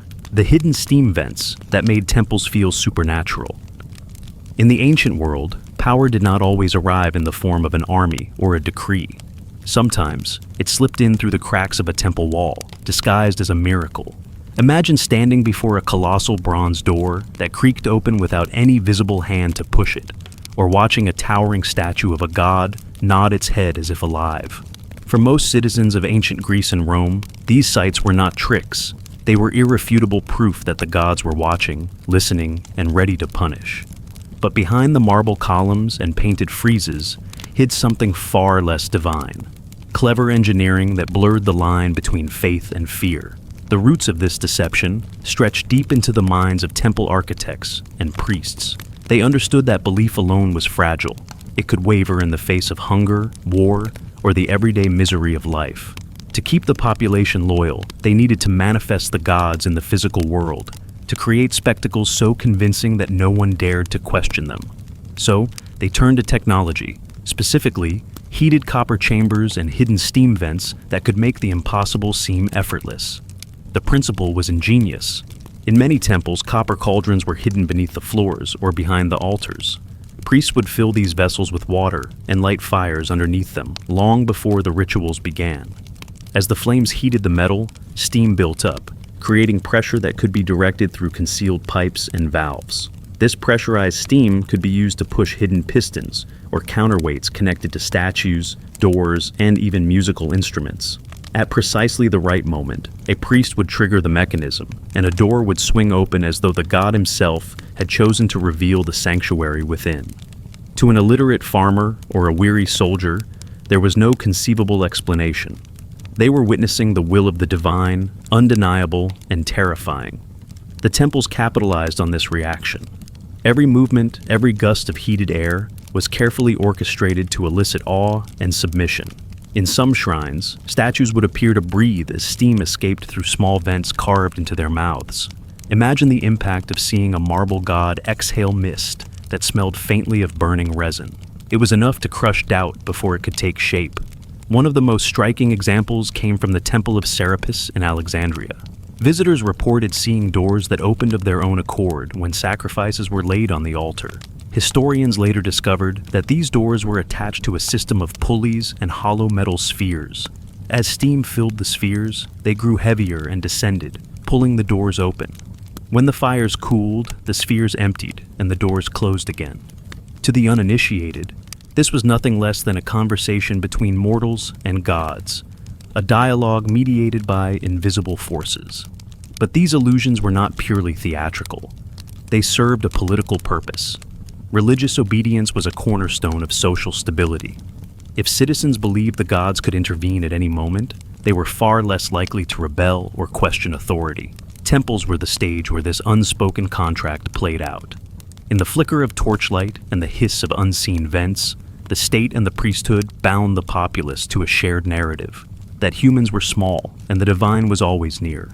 Even the materials were chosen for their psychological effect. Copper and bronze were excellent conductors of heat, which meant that surfaces could grow warm to the touch long before the worshippers realized a fire was burning behind the walls. Touching a statue and feeling it radiate heat was a visceral experience, proof, people thought, that some cosmic force had entered the metal. Some temples took this further, embedding hidden pipes that channeled scented steam through the nostrils of statues. As the air filled with perfumed vapor, the crowd would fall to their knees, convinced they were breathing the presence of a god. These systems required painstaking preparation. Fires had to be lit hours in advance, copper chambers sealed, and vents checked for leaks. The priests were not only religious leaders, but also engineers and stage managers. They practiced timing rituals to ensure the illusions happened at exactly the moment of greatest psychological impact. A single delay or malfunction could shatter the effect, revealing the machinery and undermining the temple's authority. But when everything worked in harmony, it was a demonstration of control more powerful than any speech. The illusions were so effective that even educated visitors were sometimes fooled. Philosophers wrote treatises debating whether the gods truly animated these wonders, or whether some hidden mechanism lay behind them. Yet most dared not accuse the temples outright, fearing social backlash or accusations of impiety. This silence allowed the practice to continue for centuries, evolving in sophistication as new techniques spread across the Mediterranean. As Roman influence grew, the technology was adapted for imperial cults. Emperors were deified, their statues endowed with the same eerie movements. Citizens entering a sanctuary might see the likeness of Augustus incline its head in approval, a mechanical blessing that felt no less binding than a real one. In time, the secrets behind these devices began to leak into texts, like the works of Hero of Alexandria, who described automata and siphons in astonishing detail. But even then, the knowledge was confined to a privileged few. For the vast majority of people, the supernatural was never questioned. Every groaning hinge and shifting idol was a reminder that to defy religious law was to defy forces beyond comprehension. Looking back, it's easy to see these illusions as cynical manipulations, but in their own context, they were something more complex. A union of technology, religion, and governance designed to hold a civilization together. In an era before mass literacy, before newspapers or public schools, temples were the most powerful medium of instruction. They didn't just teach doctrine, they demonstrated it in a language everyone could understand: spectacle. So the next time you see the crumbling columns of an ancient temple, or read about a statue that once moved in the dark, remember that behind the mystery lay the same human impulse we see today: the desire to control what people believe by controlling what they perceive. The copper chambers may have cooled and the fires died out, but the lesson endures. Awe is a force, and when harnessed with cunning, it can bend entire societies to a single, unshakable faith: the water clock that controlled access to public forums. It is hard to imagine that something as simple as a clay vessel dripping water could decide the fate of entire communities, but in the Roman world, it often did. This was the water clock, known as a clepsydra, a tool so mundane that few stopped to question its silent power.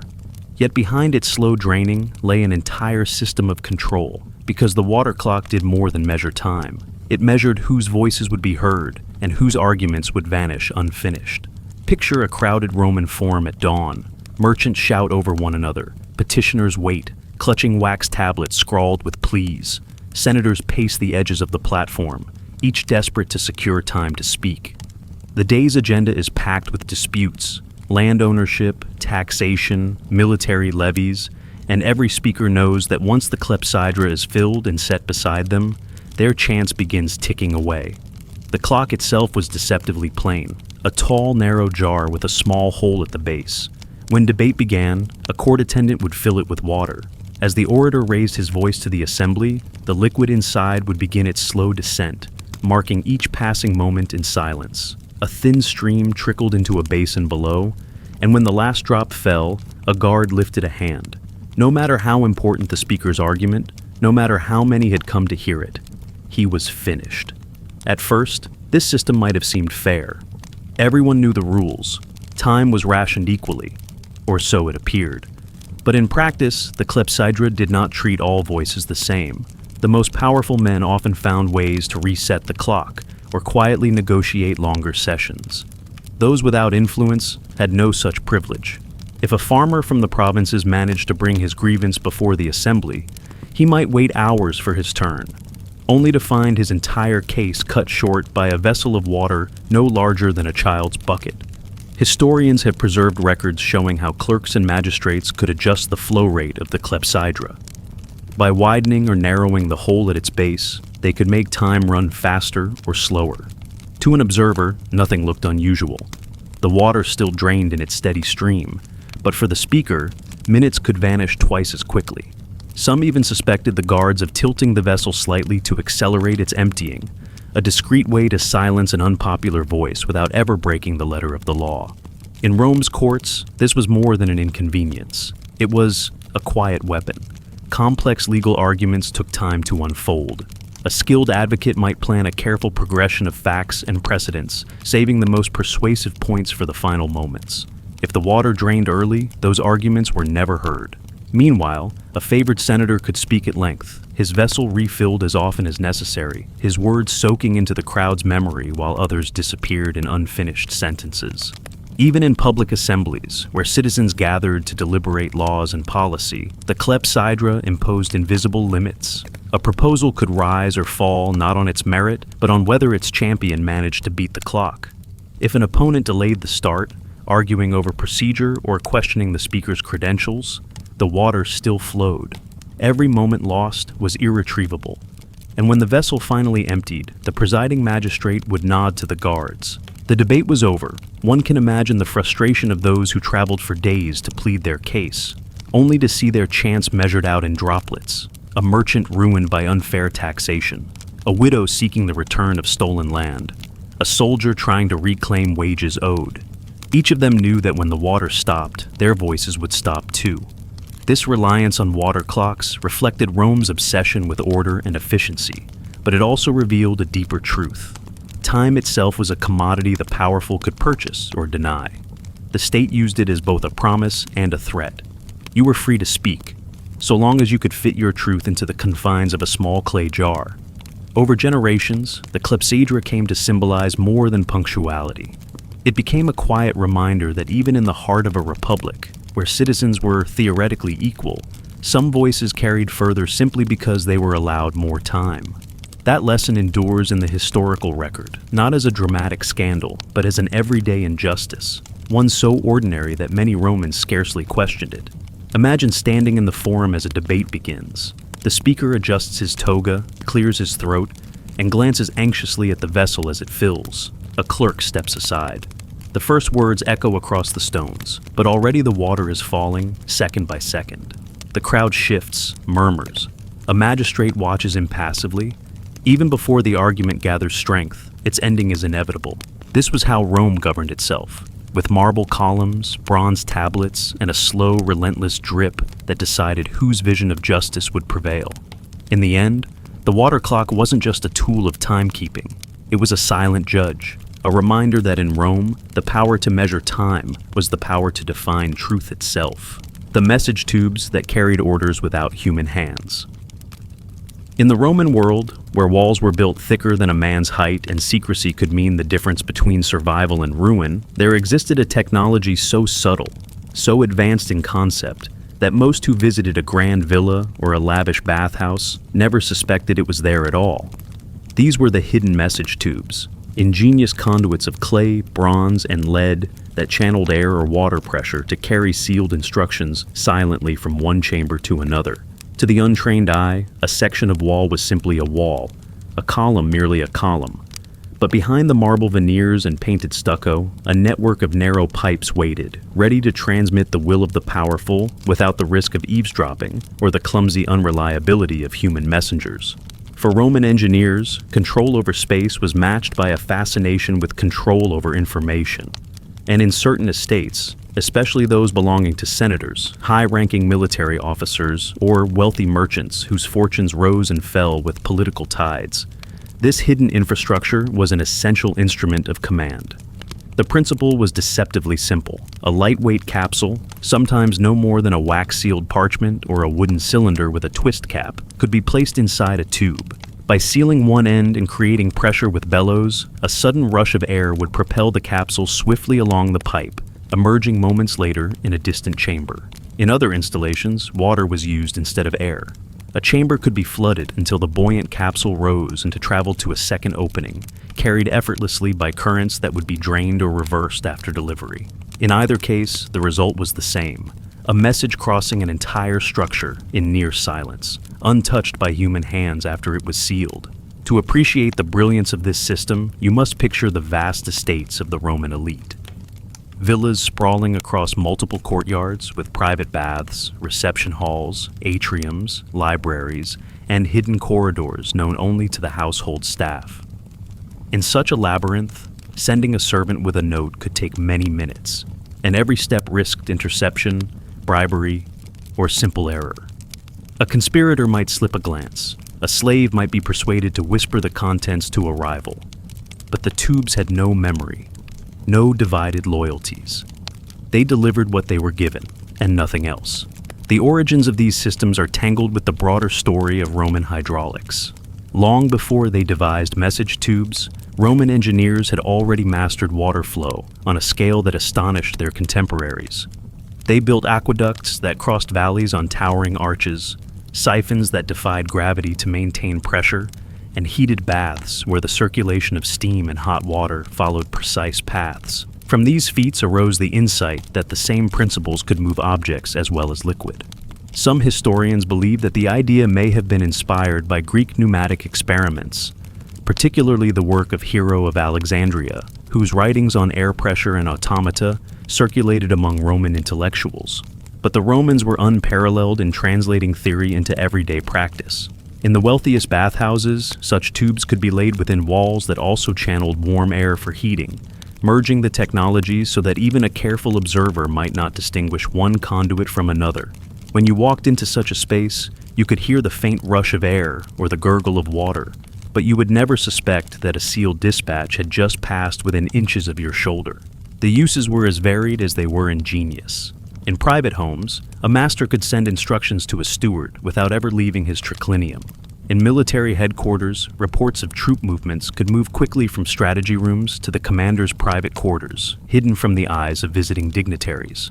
In public baths, where Roman politicians often conducted sensitive negotiations amid the steam, these tubes allowed owners to coordinate staff or summon additional guards without attracting attention. Imagine the effect this had on the psychology of those who controlled them. To know that you could communicate instantly, invisibly, was a potent kind of power. While your rivals waited on scribes and runners, you could issue a dozen commands in the time it took them to draft a single note. And because the system relied on physical pressure rather than a servant's loyalty, it was vastly harder to corrupt. There was no bribe large enough to make a tube reveal its secret in mid-journey. Of course, no technology is perfect. The tubes required careful maintenance. Dust or condensation could clog them, and an improperly sealed capsule might rupture before arrival. In some cases, the pipes themselves became evidence of the very conspiracies they were meant to conceal. Archaeologists have uncovered villa walls where small hatches and removable panels reveal tube entrances, suggesting that in times of crisis, these conduits were inspected or destroyed to prevent secrets from escaping. Yet, even with these limitations, the message tubes stood as a testament to Rome's relentless innovation. They remind us that the Romans were not merely builders of roads and fortresses, but also of systems, networks designed to shape and control the flow of information as decisively as they controlled the movement of legions. Their significance extended beyond mere convenience. In a society where reputation was currency, where rumor could topple a statesman or ignite civil war, the ability to communicate securely was priceless. A single command issued without witness could alter the balance of power in a province or determine the outcome of a trial. The tubes made it possible. In their quiet operation, they embodied a truth still relevant today, that infrastructure is not only about moving goods or people, but about moving knowledge. In the end, this hidden web of channels left almost no trace in the written record. Roman authors described the grandeur of villas, the brilliance of aqueducts, the complexity of hypocaust heating, but rarely the secret pathways that carried orders from room to room. Perhaps they were too familiar to merit comment, or perhaps their owners preferred to keep them from public awareness. Either way, their absence from the literature only underscores how invisibly they functioned, how the most profound innovations can be those that leave the fewest marks on history's surface. But today, when we excavate the ruins of a Roman estate, we find those passages again. We see the precisely bored holes, the narrow pipes branching behind the walls. We imagine the quiet hiss of air pressure carrying a sealed cylinder past the columns and mosaics. And in that moment, the ancient world feels unexpectedly modern. The message tubes were not magic. They were the product of disciplined engineering and a keen understanding of human ambition. They remind us that even 2,000 years ago, power did not only depend on armies and wealth. It depended on who could communicate fastest, most securely, and without detection. In the Roman Empire, that meant a hidden tube inside a marble wall, a silent witness to decisions that shaped the destiny of an empire. The whispering statues that repeated what spies had heard. Imagine wandering through a lavish Roman garden where fragrant laurel hedges frame paths of crushed marble and statues glimmer in the Mediterranean sun. You think you're alone, savoring the serenity of carved gods and emperors, their stone faces frozen in eternal contemplation. But you are never truly alone here, because in this garden, the statues listen. And if you approach at just the right angle, they whisper back. This was not a fanciful legend, but a calculated feat of design. Roman engineers, skilled beyond what most people today realize, created statues with hollow chambers concealed inside. Some were fitted with hidden piping that ran beneath walkways or through garden walls, channeling sound in ways that seemed supernatural. At first glance, a visitor might see nothing more than the serene likeness of Apollo or Minerva. But these statues were tools, machines of intrigue that could carry a whispered secret from one end of the courtyard to another. In the private estates of Rome's most ambitious patricians, information was currency as valuable as gold. plots to unseat rivals or curry imperial favor could rise or fall on a single rumor. And so, the owners of these gardens built spaces that looked tranquil but served as listening theaters. A courtier might approach the statue, lean close as though admiring the sculpted drapery, and murmur intelligence into a concealed opening. Perhaps a small aperture beneath the folds of a robe or at the back of the pedestal. The sound would travel through a series of ceramic pipes, emerging somewhere else entirely, behind a lattice screen, in an adjoining room, or into the ears of a hidden accomplice. To anyone watching, the statue itself appeared to speak. The psychological impact of such illusions cannot be overstated. To those not in the know, the effect was eerie, a god or hero passing on tidings as if animated by divine agency. For Rome's elite, it was a demonstration of sophistication and control. Only those who belonged to the inner circle understood how the trick worked, and that knowledge alone conferred a sense of superiority. One of the most famous examples was said to be in the villa of a powerful senator on the outskirts of Rome. His garden was adorned with statues of Mercury, patron of both commerce and cunning. From a distance, the Mercury appeared ordinary, holding the caduceus and gazing serenely into the courtyard. But hidden within its base was a chamber connected to a network of terracotta tubes laid beneath the paving stones. Servants and agents brought news: who was scheming, who was losing favor at court, whose debts were mounting, and whispered these morsels into the statue's hollow.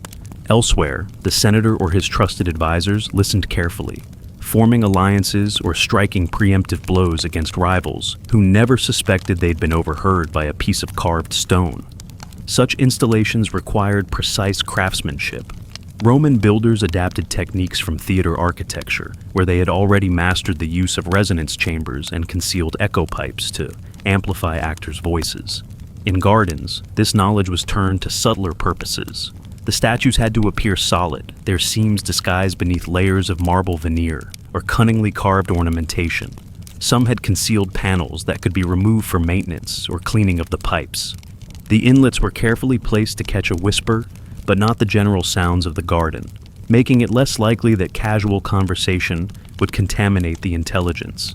These whispering statues were not only used for eavesdropping, they also played a role in controlling perception. A visiting dignitary, impressed by the apparent omniscience of his host, might be less inclined to plot rebellion or withhold information. If a statue could repeat what had been spoken in confidence, what else might it know? In a culture where superstition blended seamlessly with political maneuvering, the line between engineering and the supernatural was easily blurred. The Roman fascination with hidden voices didn't stop with garden statues. In some temples, especially those dedicated to oracles, priests made use of similar mechanisms. A question would be asked aloud, and the response, projected through concealed tubes, seemed to come from the mouth of a god. The public believed they were hearing the divine, but in truth, they were hearing men who had learned to master both stone and perception. Over time, these techniques became so refined that later writers, including Pliny the Elder, described them almost as curiosities, marvels of Roman ingenuity that bordered on the magical. He recounted tales of statues that spoke in clear voices and fountains that sang melodies when the wind passed over hidden reeds. Yet, for all their wonder, the whispering statues were fundamentally about power. The power to gather secrets, to shape beliefs, to create an atmosphere in which no one could ever be sure who was listening. When the empire began to fracture and estates fell to ruin, many of these statues survived as mute witnesses to the games once played around them. Archaeologists have discovered fragments of terracotta piping beneath collapsed villa walls. Some of the marble figures now stand in museums, stripped of context, their hidden channels sealed by centuries of silt and dust. Visitors pass by, admiring the craftsmanship, rarely imagining that these serene faces once carried the weight of conspiracy. If you ever stand before one of these ancient statues, try to picture it in its prime. The gleaming courtyard, the hush of courtiers moving across the gravel, the quiet tension of a world where every word mattered. Imagine the moment when a servant leaned in, whispering the day's intelligence into what seemed to be the ear of a god. And somewhere unseen, another man closed his eyes and listened, already planning what would come next. The whispering statues remind us that even in the most dazzling civilizations, the thirst for control could twist beauty into something colder, something that watched and listened, while pretending to be nothing more than art. The controlled flooding that decided who kept their land. In the ancient world, power did not always announce itself with armies or walls. Sometimes, it came in the quiet reshaping of rivers and the silent drowning of fields. Across the Roman Empire, and in the great civilizations that came before it, water was a weapon as potent as any legion. Imagine a landscape where the difference between prosperity and ruin could hinge on the invisible decision of an engineer adjusting the angle of a sluice gate, where the annual floods that nourished the land could be used to erase a rival's wealth without a single sword leaving its sheath. This was the hidden art of controlled flooding, a strategy that turned irrigation into domination. On the surface, flood management appeared to be a benevolent service. Officials claimed it was done in the name of public safety, to protect villages and granaries from nature's chaos. But in reality, these systems could be subtly manipulated to favor certain estates while destroying others.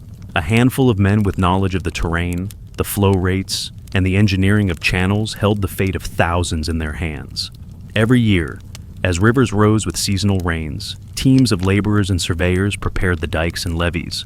But beneath these preparations lay calculations about whose fields would remain dry.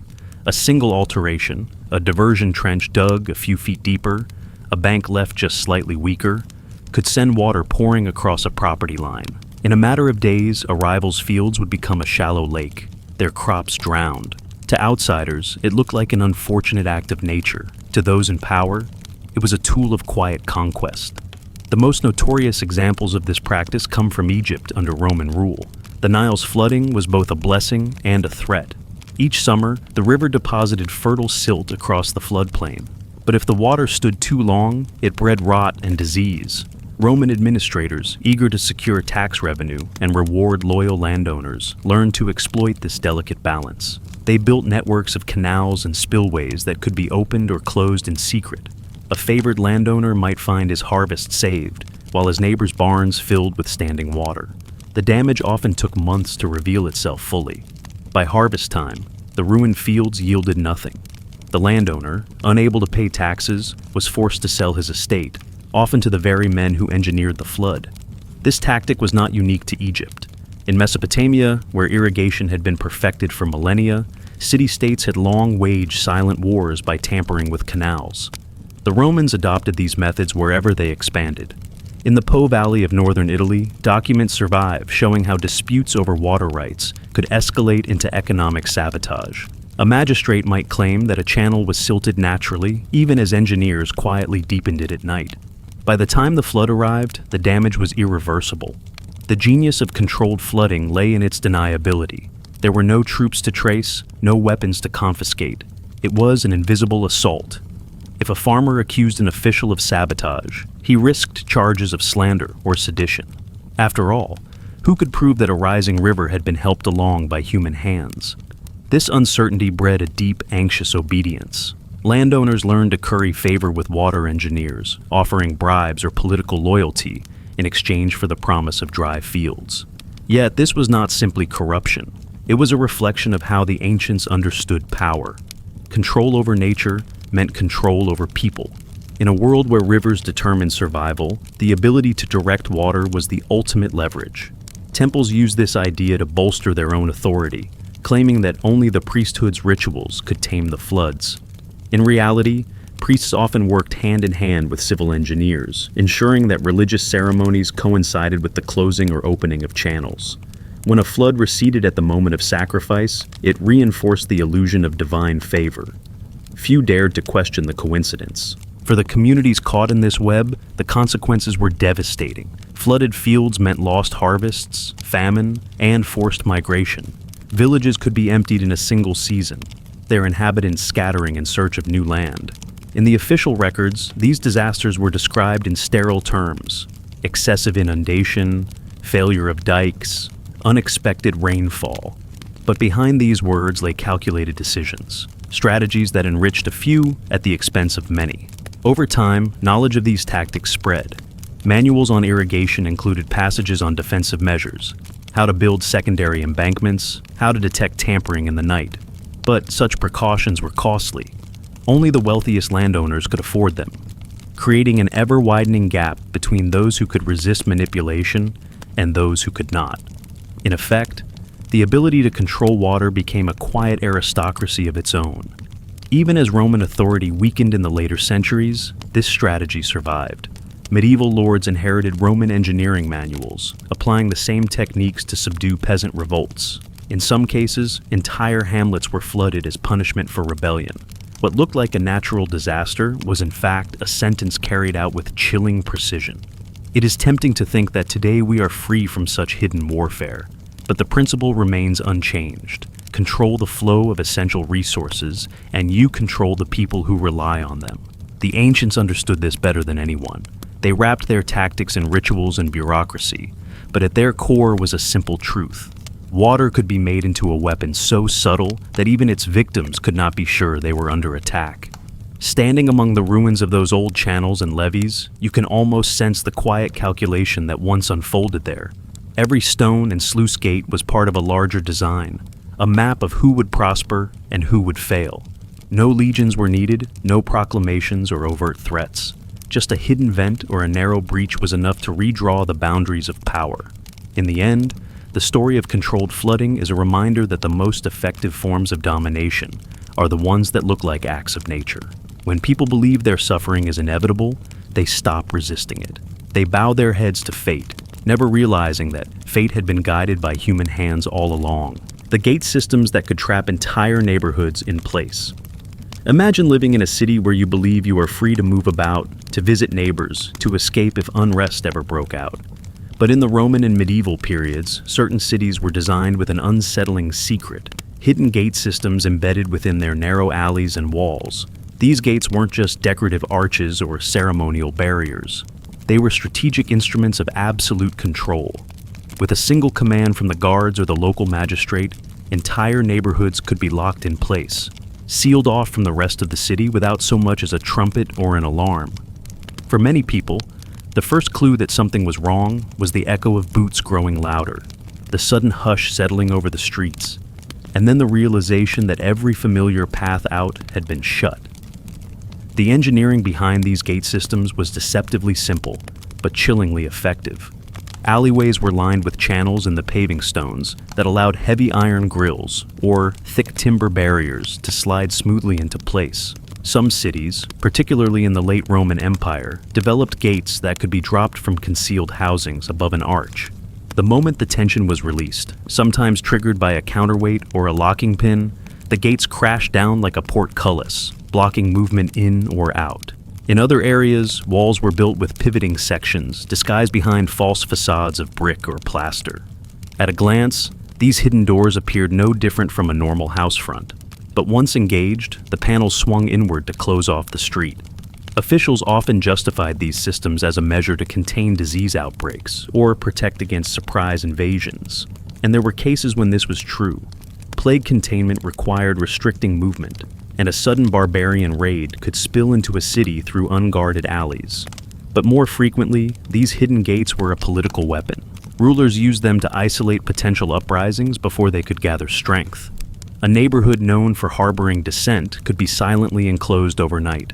By dawn, soldiers were already posted at every exit, and the residents were trapped inside their own block. Historical accounts describe the psychological impact of this sudden enclosure. Ordinary citizens found themselves cut off, not only from food supplies, but also from information. Rumors spread faster than any proclamation. Some believed the gates were closing forever. Others thought the city had been invaded, and that their neighborhood had been sacrificed as a buffer. The fear this uncertainty produced was often more powerful than violence. In many recorded incidents, an uprising simply dissolved once residents realized escape was impossible. One example comes from the city of Antioch in the 4th century. Faced with escalating protests over new taxes, the authorities waited until nightfall. Under cover of darkness, they deployed guards to engage the hidden gate systems. In less than an hour, entire quarters were sealed. No messages could leave, no reinforcements could arrive. By the time dawn lit the rooftops, the protesters discovered they were surrounded. Food sellers were barred from entering. Public water was rationed only through guarded conduits. Rather than risk a bloody assault, the city leadership starved the rebellion into surrender. The gates remained closed for 3 days, When they finally opened, soldiers marched in to arrest the ringleaders without resistance. In medieval Europe, especially in walled cities like Florence and Paris, these mechanisms evolved. Instead of dropping gates, some cities relied on rolling barriers mounted on hidden rails. These could be slid into position swiftly, then locked with iron braces bolted to anchor stones embedded in the masonry. City planners went to great lengths to conceal these devices. Wooden beams were painted to resemble ordinary shutters, and ironwork was covered with plaster to blend with surrounding walls. Chroniclers noted that many citizens did not even suspect their existence until the barriers were activated. The power of these systems lay in the illusion of freedom. As long as the gates remained hidden, the population believed they could flee if trouble arrived. This false sense of security lulled people into complacency. Only when the barriers crashed down did they understand how completely their movements had been anticipated and controlled. These hidden gates weren't simply about security. They were an early form of psychological warfare. Leaders understood that if citizens knew they could be trapped at any moment, they would think twice before joining a demonstration or sheltering fugitives. The mere rumor that your alley could be sealed in minutes was often enough to maintain order. In some cities, officials even staged drills to remind the populace of this power. A bell would toll at dawn, and the barriers would be lowered in unison, proof that no one could run. Some scholars argue these tactics were a necessary compromise in societies with limited standing armies. Containing unrest without open battle preserved resources and reduced the risk of large-scale destruction. Others see them as a chilling example of state control masquerading as civic order. Whatever the rationale, the result was the same. Ordinary citizens lived with an invisible threat hanging over their heads. What's most striking is how little evidence remains. After centuries of rebuilding, most of the original hardware has been lost to decay or demolition. Yet archaeologists have uncovered channels in flagstones, hinges embedded in ancient mortar, and records detailing payments to craftsmen for maintenance of concealed closures. In some cities, preserved sections of the mechanisms are now displayed in museums, silent witnesses to a time when entire neighborhoods could vanish behind iron and timber with no warning. Next time you imagine ancient or medieval life as simply chaotic or unplanned, remember these gates. They reveal an extraordinary level of forethought, an architecture of control that reached deep into the daily life of citizens. These systems were not merely about defending city walls. They were about enclosing hearts and minds, proving that power often hides in the spaces we least expect. The public baths that monitored more than cleanliness. When you think of Roman bathhouses, you probably picture steam swirling around elegant columns, the warm pools shimmering beneath domed ceilings, the murmur of voices rising in a pleasant chorus. To most citizens, these baths were the height of civilization, places where rich and poor alike could cleanse their bodies, discuss the news, and feel a sense of belonging. But hidden behind all that comfort was something colder and far more calculating. These were not simply monuments to hygiene, they were tools of surveillance, designed to listen as much as they soothed. From the moment you passed through the entrance arch, you entered an environment shaped to monitor you.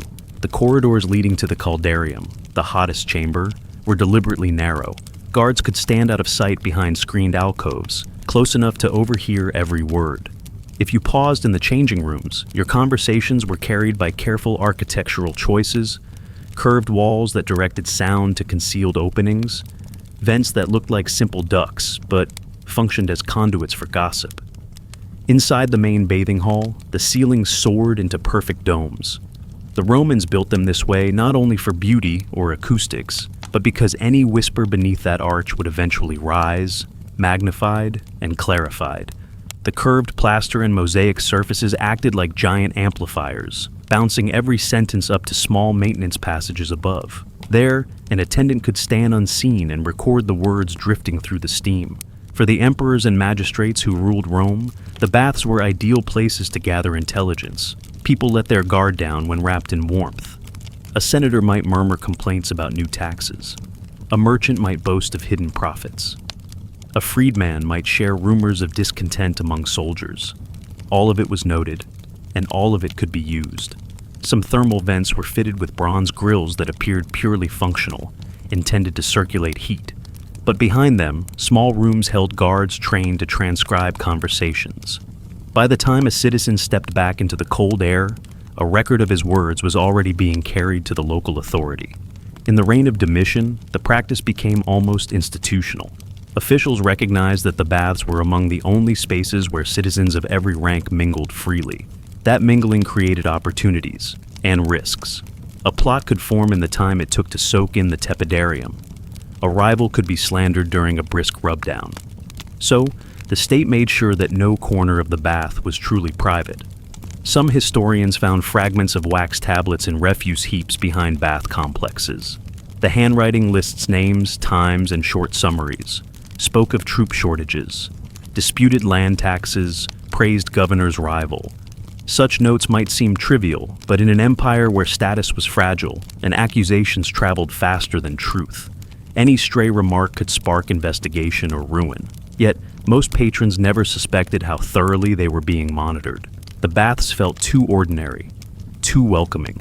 You arrived carrying your oil flask and strigil, handed your sandals to an attendant, and surrendered to the ritual. The illusion of relaxation was the most powerful deception of all. The design of these structures helped sustain it. Light flooded the spaces from clerestory windows.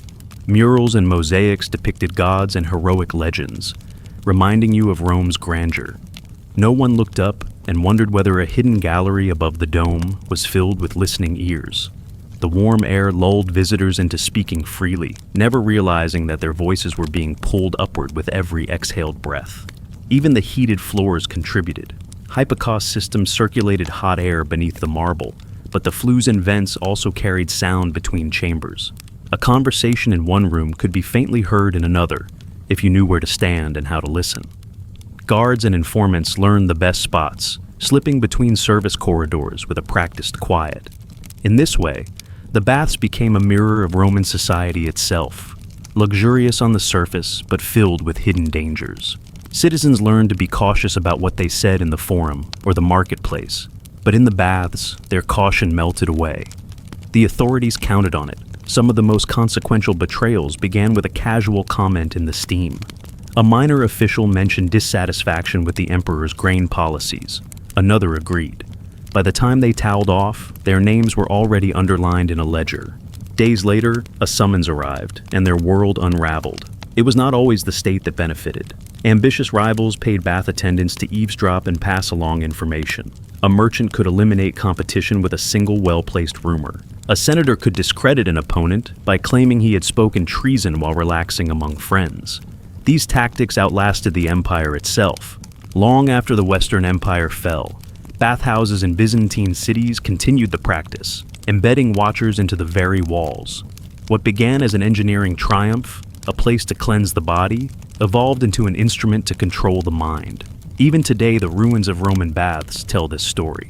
If you visit the baths of Caracalla or the Stabian baths in Pompeii, you can see the vents and chambers built into the masonry. You can stand beneath the domes and hear your own voice echo back. And for a moment, you may understand how easily a whisper could become a weapon. The Romans prided themselves on their innovations. They invented concrete strong enough to endure millennia. They perfected roads and aqueducts, but perhaps their most subtle innovation was to make surveillance feel like safety, to convince citizens that no place was more civilized than the bath, even when every word was measured, recorded, and judged. So the next time you imagine those splendid halls filled with steam and laughter, remember that beneath the marble floors and behind the painted walls, someone was always listening.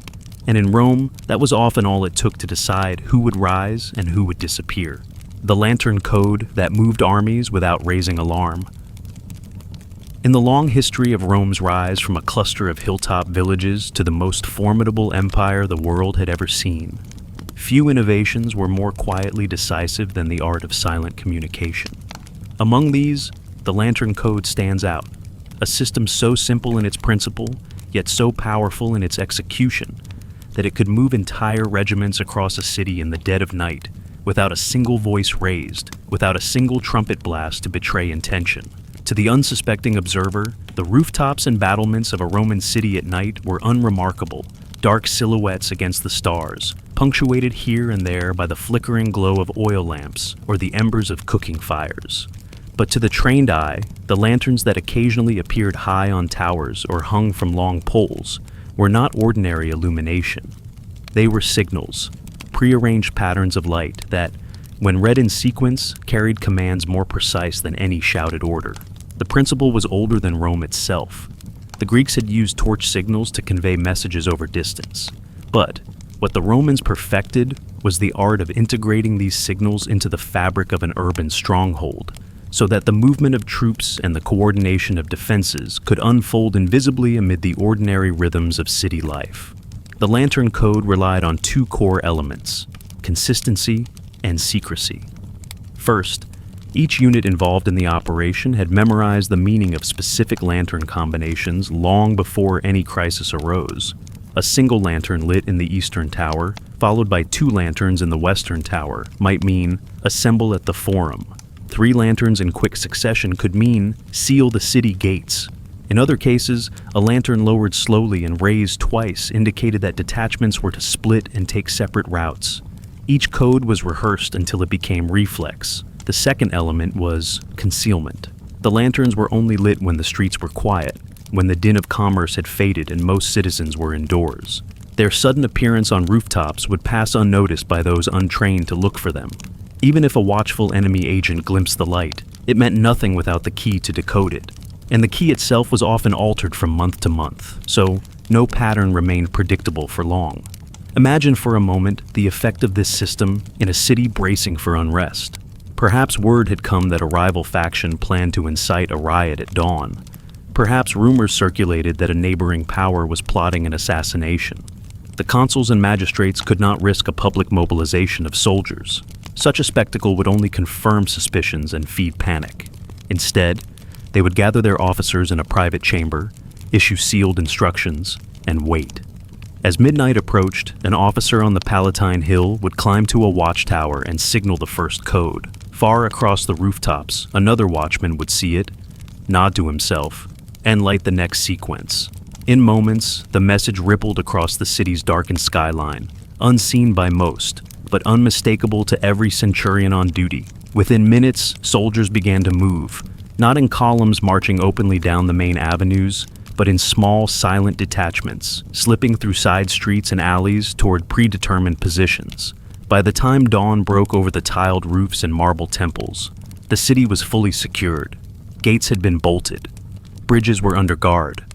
The critical junctions where mobs might gather were already occupied by disciplined troops, shields stacked, pila at the ready, all without a single trumpet call to betray what had happened.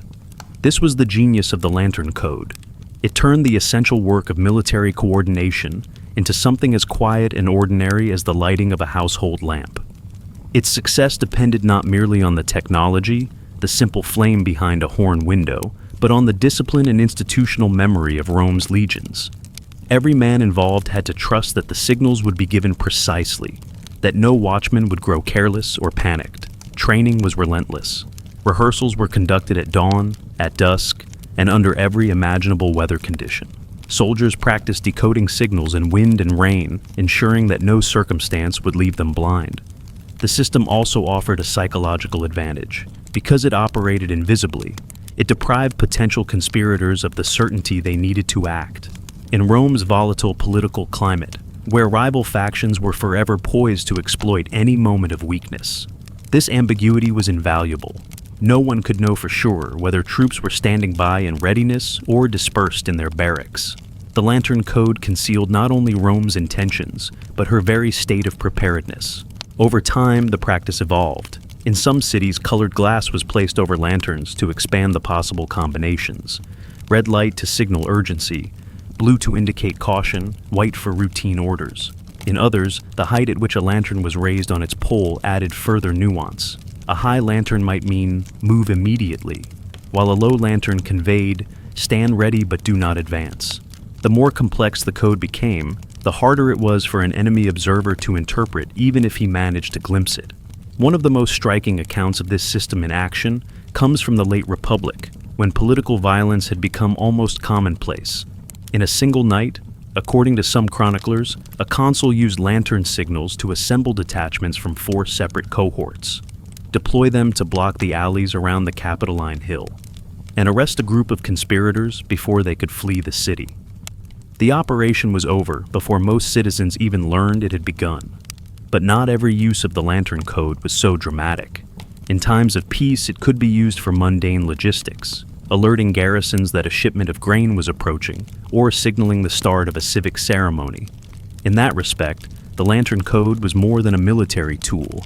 It was an early expression of Rome's philosophy that control must be constant, woven into the everyday operations of the state.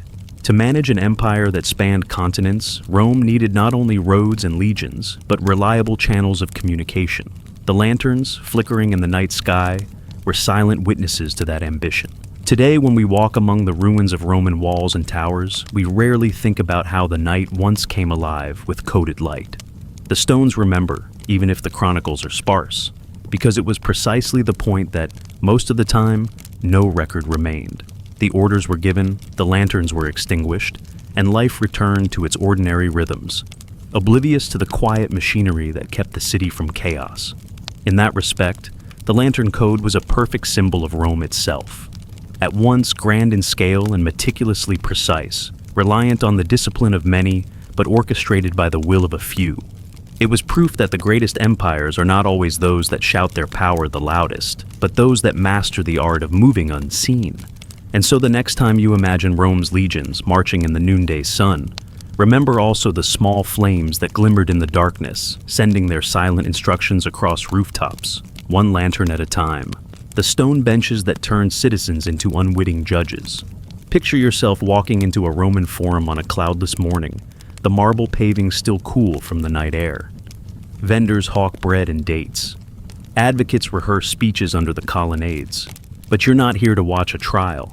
You're just tired. You take a seat on one of the smooth, time-worn stone benches lining the perimeter, thinking it's a place to rest. You don't know it yet, but you've become part of the proceedings. By the time you rise to leave, you'll have shaped a verdict without ever casting a vote. This was the peculiar genius of the Roman legal system, how it wove the crowd itself into the machinery of judgment. In some forums and basilicas, benches were deliberately positioned near designated hearing zones. These benches weren't reserved for magistrates or clerks.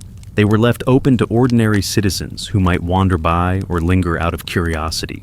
Roman architects and civic planners knew that even the simplest gestures, a nod, a frown, a murmur, could exert invisible pressure on an advocate or a magistrate. The benches turned every passerby into an unwitting juror, their reactions recorded by the watchful eyes of court scribes and advocates eager to sense the mood of the populace. Consider the Basilica Julia, one of the most imposing civic buildings in the Forum Romanum. Its vast hall was lined with colonnades and stone seating along every side. During litigation, these benches became a theater of silent influence. As lawyers argued, they scanned the faces arrayed along the aisles. A supportive tilt of the head could embolden a speaker. A skeptical squint could deflate an argument mid-sentence. No official tally was kept of these subtle cues, but they were noticed, weighted, and ultimately woven into the magistrate's deliberations. In a culture obsessed with public reputation, dignitas, auctoritas, fama, the impressions of the crowd mattered almost as much as the letter of the law. Imagine how it must have felt to be the accused, standing before a tribunal while dozens of neighbors and strangers watched from those benches. Even if they said nothing, their expressions became a mirror you could not avoid. And for the advocates pleading your cause, the benches were a living barometer of success. One glance at the rows of onlookers told them whether their rhetoric was landing or falling flat.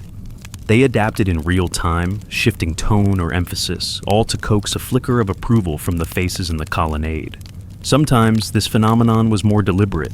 Magistrates encouraged citizens to fill the benches during prominent trials, especially cases that touched on public morals or civic duty. When a prosecutor accused a wealthy patron of corruption, the crowd's presence alone signaled that the matter concerned everyone. A well-timed gasp or a collective murmur could tip the balance. Roman jurists understood the power of atmosphere. A courtroom without onlookers felt hollow. A courtroom ringed by silent observers, poised on their benches, felt charged with consequence. Even the benches themselves were designed to facilitate this dynamic. Their placement was no accident. In certain basilicas, the curvature of the seating subtly directed sightlines toward the tribunal. Anyone seated became a participant simply by looking. The Romans were masterful at embedding symbolism in architecture, reminders that law was not an abstraction, but a communal enterprise. To sit was to witness. To witness was to judge. This system had a darker side as well. A defendant who sensed the crowd turning hostile could feel condemned before a verdict was ever pronounced. The expectation of collective judgment created pressure to confess or settle. Conversely, a sympathetic audience could inspire defiance, making a defendant more likely to resist a magistrate's authority. In both cases, the benches were a psychological instrument as much as a physical one, an invisible lever that magistrates and advocates learned to pull. Historians have recovered accounts of high-profile trials where the crowd's body language was meticulously described. In the trial of Gaius Verus, Cicero himself commented on how the collective expressions of those seated nearby revealed their disgust at Verres' crimes. Though they never spoke, their silent condemnation colored every word of the proceedings. When Cicero concluded his prosecution, the forum benches erupted in nods and murmurs, signs that the outcome was already inevitable.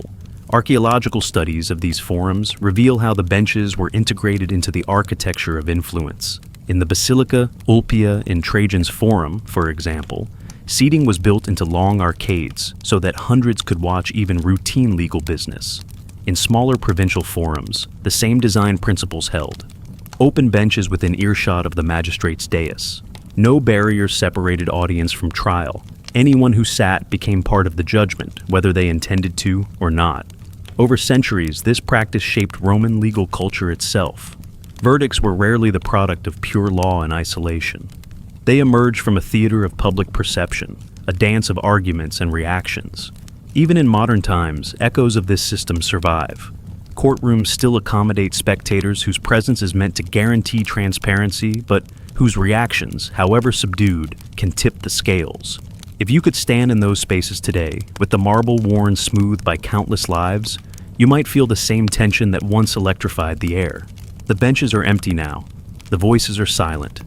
But the principle remains, justice shaped by the gaze of ordinary people, by their nods and frowns, by the thousand small signals that together create the verdict.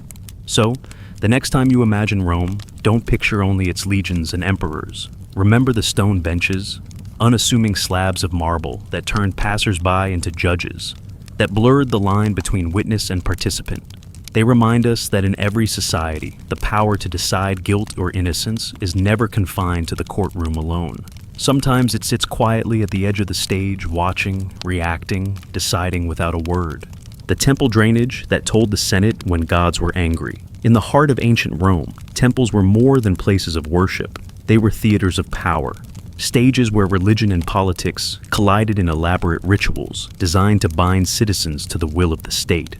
But hidden beneath the marble floors and towering columns was an even subtler mechanism of control, one that few ordinary Romans ever realized existed. It was a system of stone channels and reservoirs, engineered not merely to drain rainwater, but to create omens.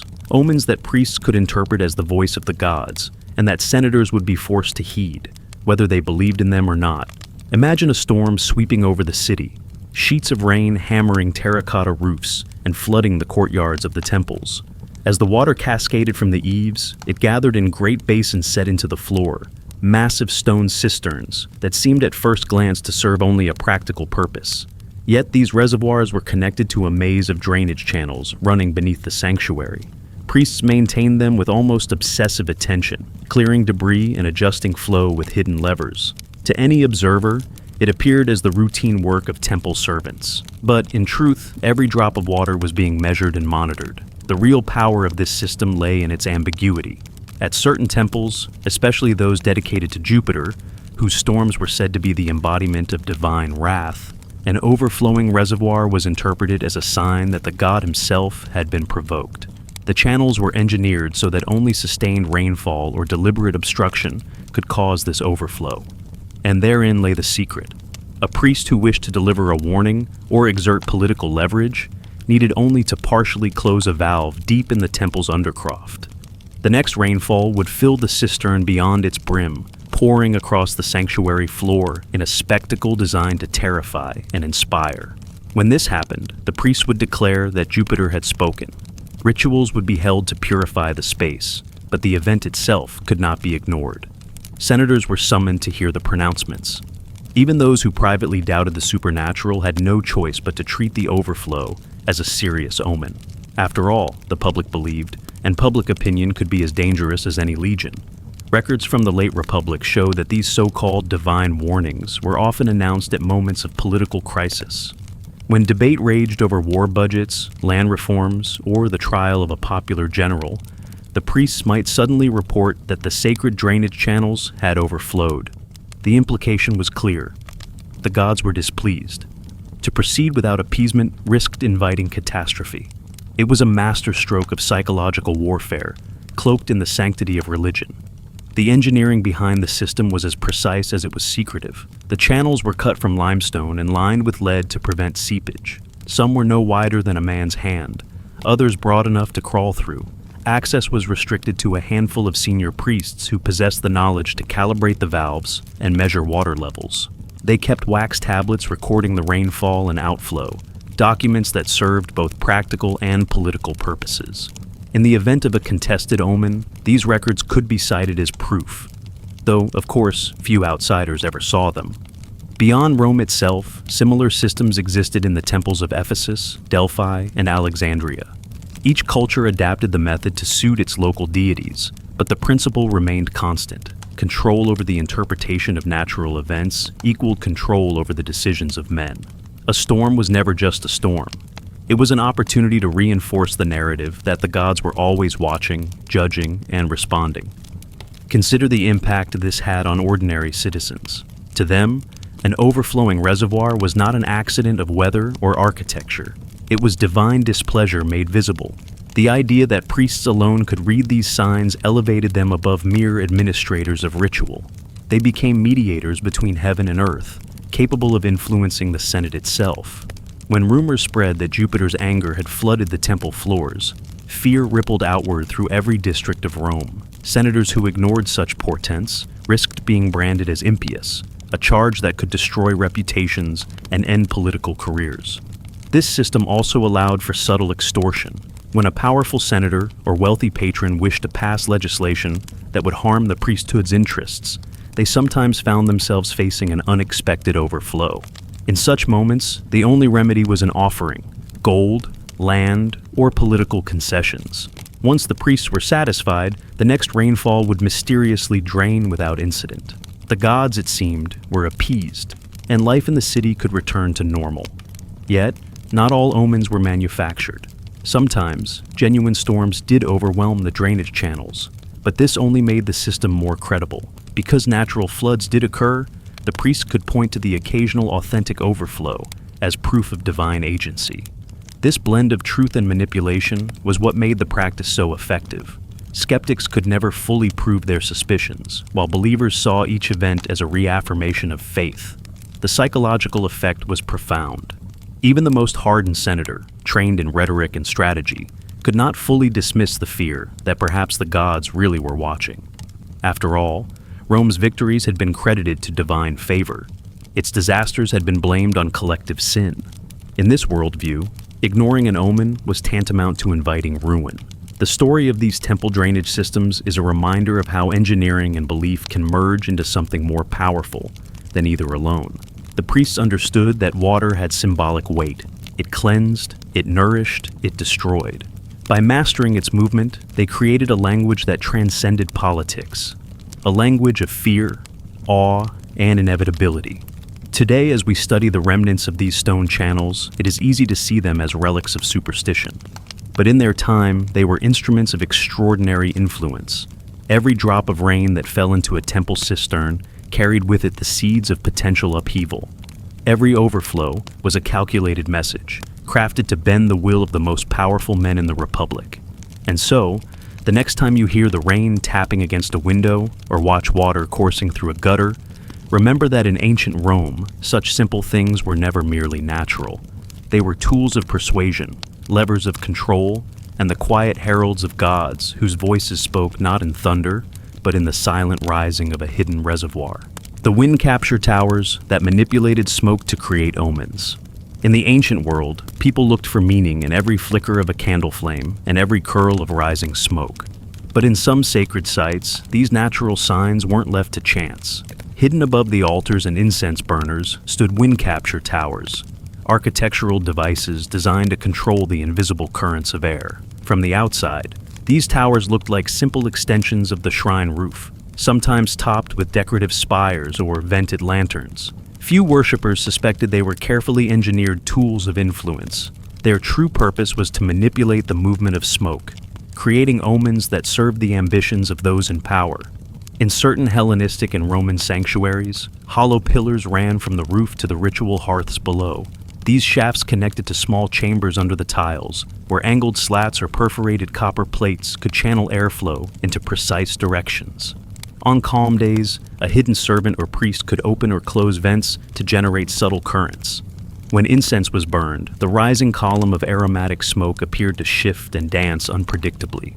Observers believed this movement revealed the will of the gods, but in truth, the effect was often orchestrated by human hands. Historical records from temples in Asia Minor and Egypt describe priests who interpreted smoke patterns in elaborate ways. If the smoke drifted toward the temple doors, it signified divine favor and victory. If it flattened against the back wall, disaster loomed. Pilgrims traveled for weeks to witness these displays, hoping for reassurance before a war, marriage, or harvest.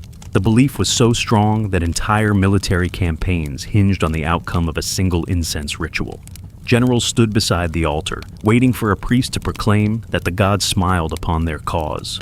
The genius of these wind capture towers lay in how convincingly they mimicked chance. The movement of air inside a building is never entirely predictable. Even a minor adjustment to a vent could appear as nothing more than natural turbulence. A breeze through a doorway, the heat of the sun on a roof tile.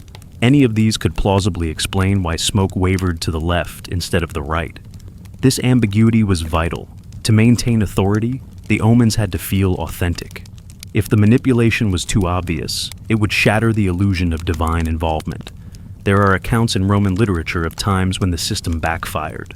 One chronicler described a ritual in which the vents jammed, sending smoke spiraling straight up when an omen of eastward drift had been planned. The priests were forced to improvise a new interpretation on the spot, insisting the vertical column represented a message of transcendence rather than neutrality. Such incidents remind us that even the most carefully engineered deceptions carried an element of risk. Political leaders were acutely aware of the power these omens held over the public mind. A favorable sign could rally support for tax increases or suppress doubts about a ruler's legitimacy. In times of unrest, an omen predicting divine punishment for rebellion could quiet dissent without the need for violence.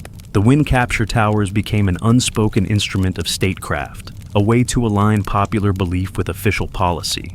Archaeological evidence of these systems has emerged slowly. Excavations at certain temple sites have uncovered the bases of hollow columns and traces of vented chambers hidden in roof structures. In some cases, discoloration on ancient plaster walls indicates repeated exposure to smoke moving in controlled patterns. Fragments of bronze grills and pivoting slats have been cataloged in museums, though many visitors don't realize their purpose. To a modern eye, these scraps look like little more than architectural ornament. But for the people who once stood in those sanctuaries, they were conduits of the divine, or so they believed. Scholars today debate how widespread these practices were. Some argue they were limited to elite temples with the resources for complex construction. Others believe simpler versions appeared in smaller shrines, using nothing more than cleverly placed windows and hidden flues. Regardless of scale, the core principle remained the same: shape perception by shaping air itself. What makes these wind capture towers so remarkable is not just their technical ingenuity, but their psychological impact. When you watch a column of smoke bend and twist, you feel you are witnessing something sacred, something beyond human control. That sense of awe can erase skepticism. It can make a person trust a prophecy that leads them to war or surrender, to hope or despair. In this way, the architects of these towers were not merely building structures, they were crafting belief itself. Next time you light a stick of incense and watch the smoke drift across a room, consider how easily that drifting line can be nudged by an unseen force. Consider how much of human history has been shaped by the desire to find patterns in what appears random. The wind capture towers are a testament to the lengths institutions will go to maintain their power, and to the human longing to see the will of higher powers in every wisp of air.